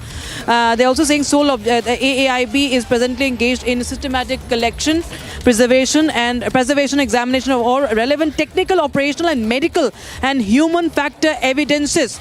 This includes examination of the aircraft and its systems, recorded flight data, relevant operational and maintenance records, medical information, and interviews with persons concerned. All material evidence will be examined in its entirety before any conclusions are drawn. So viewers, AAIB, remember, has also been investigating the matter for a year, been more than a year. We do not have the final report as far as the Gujarat plane crash is concerned, the Ahmedabad plane crash is concerned. Air India is once again in a mess with the questions being raised on the pilot's condition. This was a 300 feet drop in the air, resulting in the injuries to at least 20 on board. That's even the government is saying here. And we have Harsh joining us live on the broadcast. For more, Harsh, government is now issuing a statement after we learned that Air India pilot, the pilot in command, was tested positive for marijuana. And now there is a statement. If you could just tell us more details about this investigation that will be headed by the AAIB. Right, Akshita, now top sources telling us on the condition of anonymity that the Air India pilot in question might be high on marijuana at the time of the incident. Now, this is massive if this is to be believed, because let me remind our viewers that AAIB is already investigating in regards to 9 technical snags that this aircraft witnessed on the day of the tragedy, when it witnessed a 300 feet of altitude lost mid-air.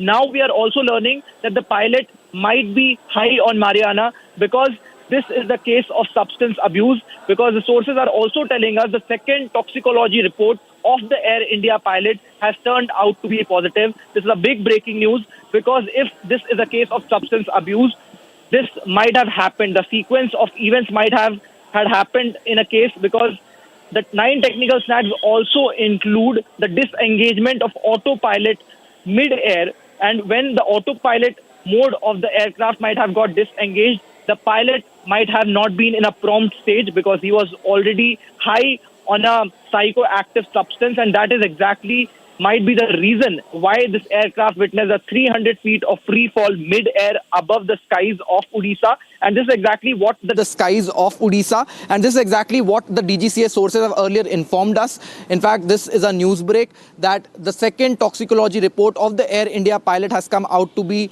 positive, and he might be high on marijuana at the time of the incident, and this is exactly why he failed. You know, Harsh, yesterday we had also broken the story that the first test had resulted in a non-negative report. Now, there were a lot of theories were doing the rounds. The DGCA was in fact peddling the theory as a justification that a toxicology report does not always mean impairment. And today, when the second report is out, we clearly can understand how serious this matter is, and DGCA can try its best to obfuscate. But the fact remains that the pilot was not in a condition. This is unheard of, at least in India's civil aviation history. And India has seen the biggest tragedy last year, what happened in Ahmedabad. That investigation is still pending. And today, Air India again is facing those questions that how a pilot is allowed to board and fly a plane when more than 100 passengers are on board trusting their life with the pilot. Okay, we just hold on, Harsh. We have that video of the pilot where he was making that announcement during the turbulence. He was telling the passengers not to shoot any video, and just listen to his tone and the way he was speaking. Listen in.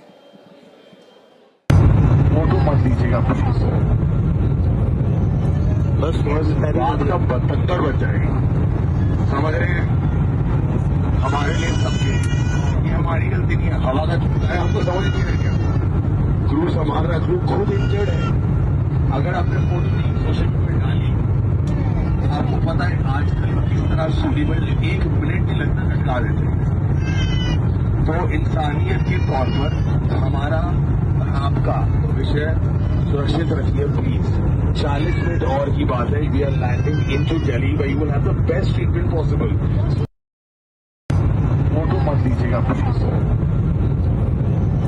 बस थोड़ा सा रात का 72 बज जाएगा समझ रहे हैं हमारे लिए सबके ये हमारी गलती नहीं है हवा का चुकता है हमको समझ नहीं है क्या क्रू संभाल रहा क्रू खुद इंजर्ड है अगर आपने फोटो नहीं सोशल मीडिया डाली आपको पता है आजकल किस तरह सूलीबल 1 मिनट नहीं लगता लटका देते तो इंसानियत के तौर पर हमारा और आपका विषय सुरक्षित रखिए प्लीज 40 मिनट और की बात है we are landing into Delhi where you will have the best treatment possible Now, Harsh, we just heard the pilot announcement, and what we understand is that the investigation is going on, and the 2 pilots have been grounded as well, as per the reports. But what are you picking up? Because you brought us the story yesterday that how the first report had shown it was a non-negative report, but DGCA was trying to give it a spin that toxicology and impairment are 2 different things. Now, what will they say when it comes to the second dope test being now resulting in a positive report?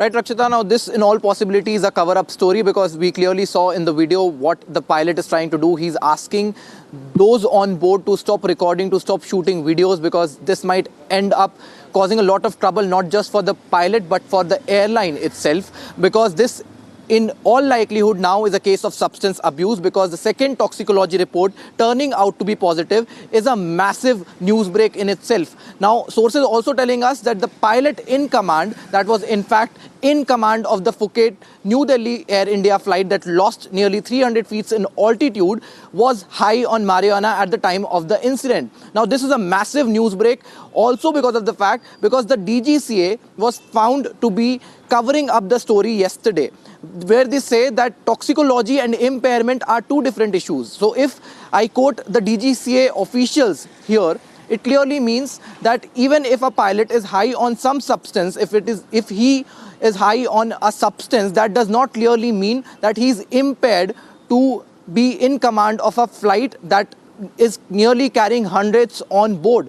And that is clearly a cover-up story because this makes no sense at all that somebody who is in command of people mid-air is high on a substance, a psychoactive substance that is as severe as marijuana. And now we are clearly learning the second report turning out to be positive. This is in fact the toxicology report that is in question with 9 technical snags that includes the disengagement of autopilot mode on this particular flight is a clear mishappening, not just from the pilot's end but from the airline's end as well, and this needs to be questioned with the aircraft accident investigation agency now investigating the matter as per the standard protocols. This has to be questioned. The use of psychoactive substance by the pilot who was in command of this flight, including the 9 technical snags that were found in this particular A320 aircraft of Airbus. This has also to be questioned. There has been no official statement from Air India except what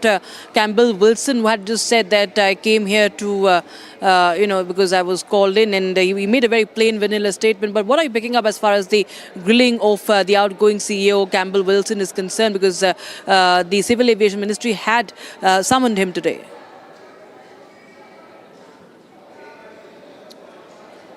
Right, Rakshita, now Wilson, the man in charge, the chief executive officer of Air India, was summoned by the Aviation Ministry today evening. In fact, he was also confronted by a few reporters outside the Aviation Ministry. However, he refused to give any rock-solid answer or any rock-solid statement on this particular matter because now we also have visuals, now we also have videos of the Air India pilot who is in question. He's trying to cover up the entire story. He's asking the passengers on board to stop recording, to stop shooting videos because that might eventually lead them into a lot of trouble, not just the pilots but also Air India, because we have seen multiple such events including the massive Ahmedabad crash that again involved an Air India aircraft that killed nearly 250 passengers on board. Now we are again seeing another such incident where Air India is involved. 300 feet is a massive drop in altitude mid-air. Now this accounts to, if we talk in a very layman language, this is nearly a drop of 20 floors if a building is considered, and this happens in a in a matter of split seconds. And now when we see visuals where Now, when we hear the captain of the flight himself asking the passengers to not record videos, to not shoot videos, and the toxicology report that has come out to be not negative. In fact, it has come out to be positive. And Right. sources telling us that the pilot might be high on marijuana at the time of the incident. This is a clear incident of substance abuse, with also taking in account the 9 technical snags that this particular aircraft witnessed on that very day. Of course, Rakshita. the condition of the pilot to even respond to any snag is also the matter of question and scrutiny. But thank you so much for joining us. With details coming in on Republic TV. Republic TV continues to bring you more updates on that, viewers, and that's also what we're debating at 8 p.m. today. So stay tuned. We'll be right back after this very, very short break.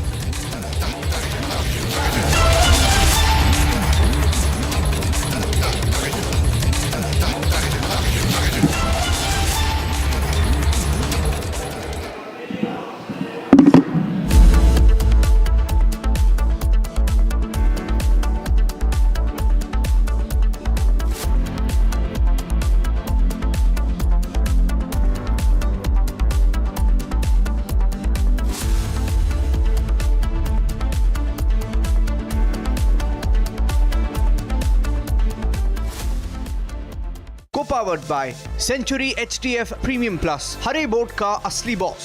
चमकी चाट से क्या बना है? Sandwich लस्सी और छाछ और हर घूंट में चमकी चाट, ड्राई फ्रूट और दही बड़े। चमकी चाट से स्वाद बढ़े। असली स्वाद सिर्फ chunky chaat. Amity has been ranked India's #1 not-for-profit private university for 11th year, with top 10 ranked institutions in management, engineering, biotech, law, masscom, telecom, hospitality, fashion and more. Yet another top ranking for Amity University.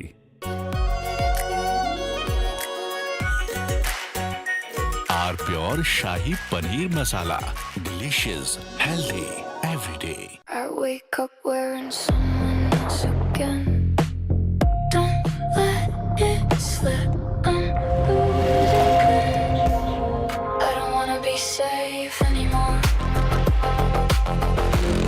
Underneath, there's a Finding myself. That's my moment of Sarah. चमकी चाट से क्या बना है? आलू चाट या fruit चाट, स्वाद बढ़ाए चमकी चाट। क्या बात है? स्वादिष्ट पकोड़े और बरसान, अरे चंकी चाट है इसकी जान। असली स्वाद सिर्फ चंकी चाट। पापा।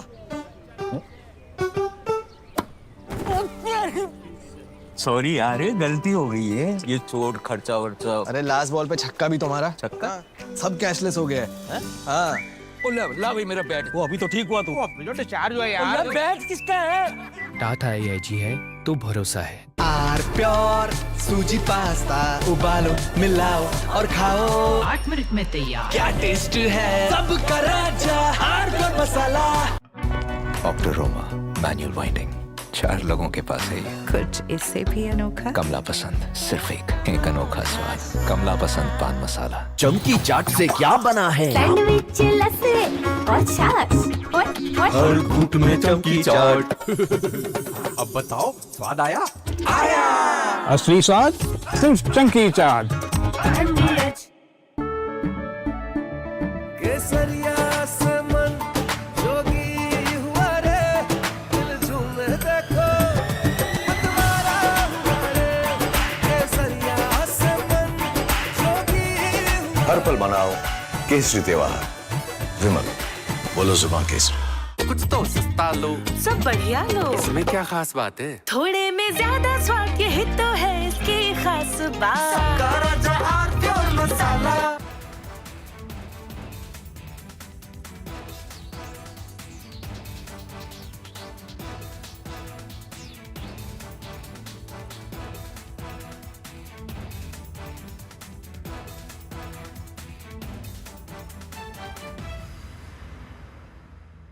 चमकी चाट से क्या बना है? सैंडविच लस्सी और छाछ और हर घूंट में चमकी चाट, ड्राई फ्रूट और दही बड़े। चमकी चाट से स्वाद बढ़े। असली स्वाद सिर्फ chunky chaat.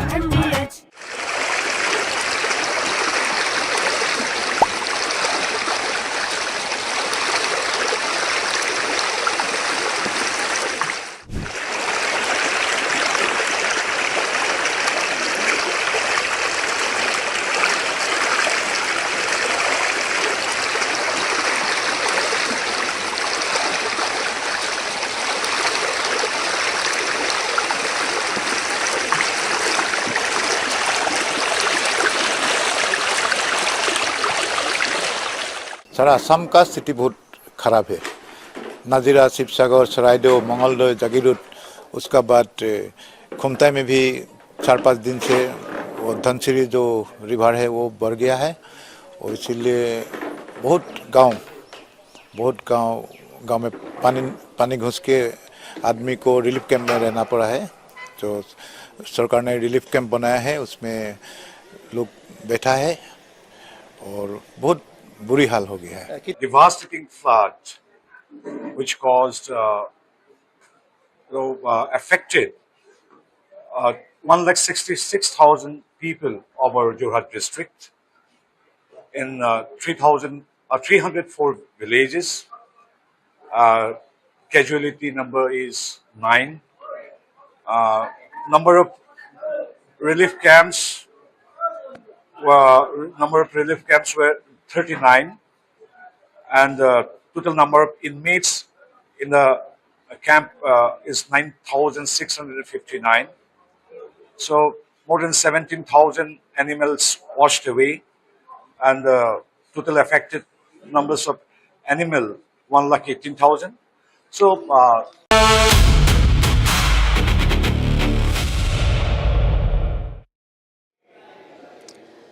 welcome back, viewers. It's day 7 of Hero Tiranga Trails and Gunners Ladakh Odyssey. It has now moved from Pangong Tso to the Rezangla Memorial, one of the most important sites in the history of Indian military. And my colleague Shubham Verma is reporting from Ground Zero from the Rezangla Memorial. Take a look.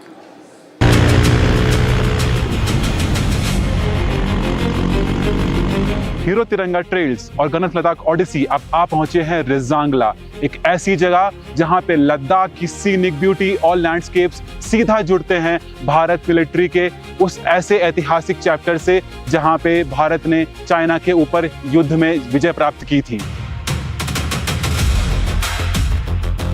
लगभग 16,000 feet की ऊंचाई पर Chushul valley के approach पर स्थित रेजांगला 18 नवंबर 1962 की जंग का विटनेस रहा है।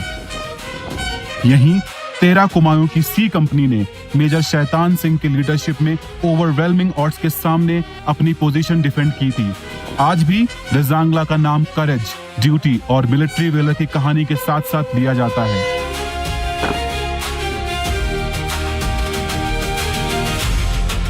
इसी तरह के हिस्टोरिक बैटलफील्ड्स और मिलिट्री लोकेशंस को सेक्रेड सॉइल इनिशिएटिव एक लार्जर लेगेसी से जोड़ता है। डेजिग्नेटेड लोकेशन से मिलिट्री प्रोटोकॉल के तहत कलेक्ट की जाने वाली सेरेमोनियल सॉइल को आगे नेशनल वॉर मेमोरियल और wall of valour, school of artillery, Devlali, Nashik तक ले जाया जाएगा ताकि इन फ्रंटियर्स की कहानी एक्सपीडिशन के खत्म होने के बाद भी जिंदा रहे। रेजांगला जैसे लोकेशन पर हीरो मोटोकॉर्प का साथ सिर्फ एक मोटरसाइकिल एक्सपीडिशन को फैसिलिटेट करने तक सीमित नहीं रहता। ये पार्टनरशिप एक ब्रॉडर कमिटमेंट को रिफ्लेक्ट करती है, जहां इंडियन इंजीनियरिंग अपनी कैपेबिलिटी के साथ इंडियन आर्म्ड फोर्सेस के साथ खड़ी नजर आती है। उनके सर्विस, वेलर और नेशन फर्स्ट स्पिरिट को एक पब्लिक ट्रिब्यूट का हिस्सा बनाते हुए आज का ये हॉल्ट इसी कनेक्शन को और गहरा करता है। एक हिस्टोरिक बैटलफील्ड, एक लिविंग ट्रिब्यूट और एक एक्सपीडिशन जो मिलिट्री रिमेम्बरेंस को नए जनरेशन तक लेकर जा रहा है। रेजांगला से अभी एक्सपीडिशन आगे बढ़ेगा हानले की तरफ और रिपब्लिक ग्राउंड पर मौजूद है, so stay tuned.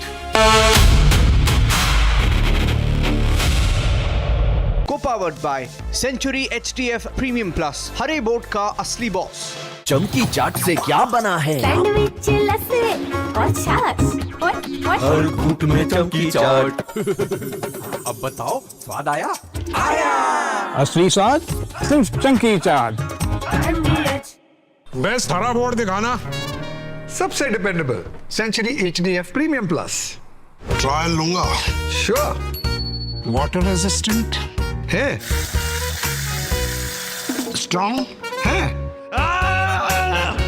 High density wood fibre structure, advance German adhesive bonding, solid defence. Trial में पास।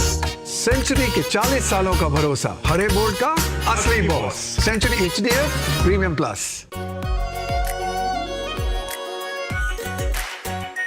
Are pure shahi paneer masala, delicious, healthy, every day. I wake up wearing someone else again. Don't let it slip. I'm losing control. I don't wanna be safe anymore. Underneath, there's a Finding myself. That's my moment of Sarah. चमकी चाट से क्या बना है? Sandwich लस्सी और छाछ हर घूंट में चमकी चाट, ड्राई फ्रूट और दही बड़े। चमकी चाट से स्वाद बढ़े। असली स्वाद सिर्फ चंकी चाट। पापा सॉरी यार, गलती हो गई है। ये चोट खर्चा वर्चा। अरे लास्ट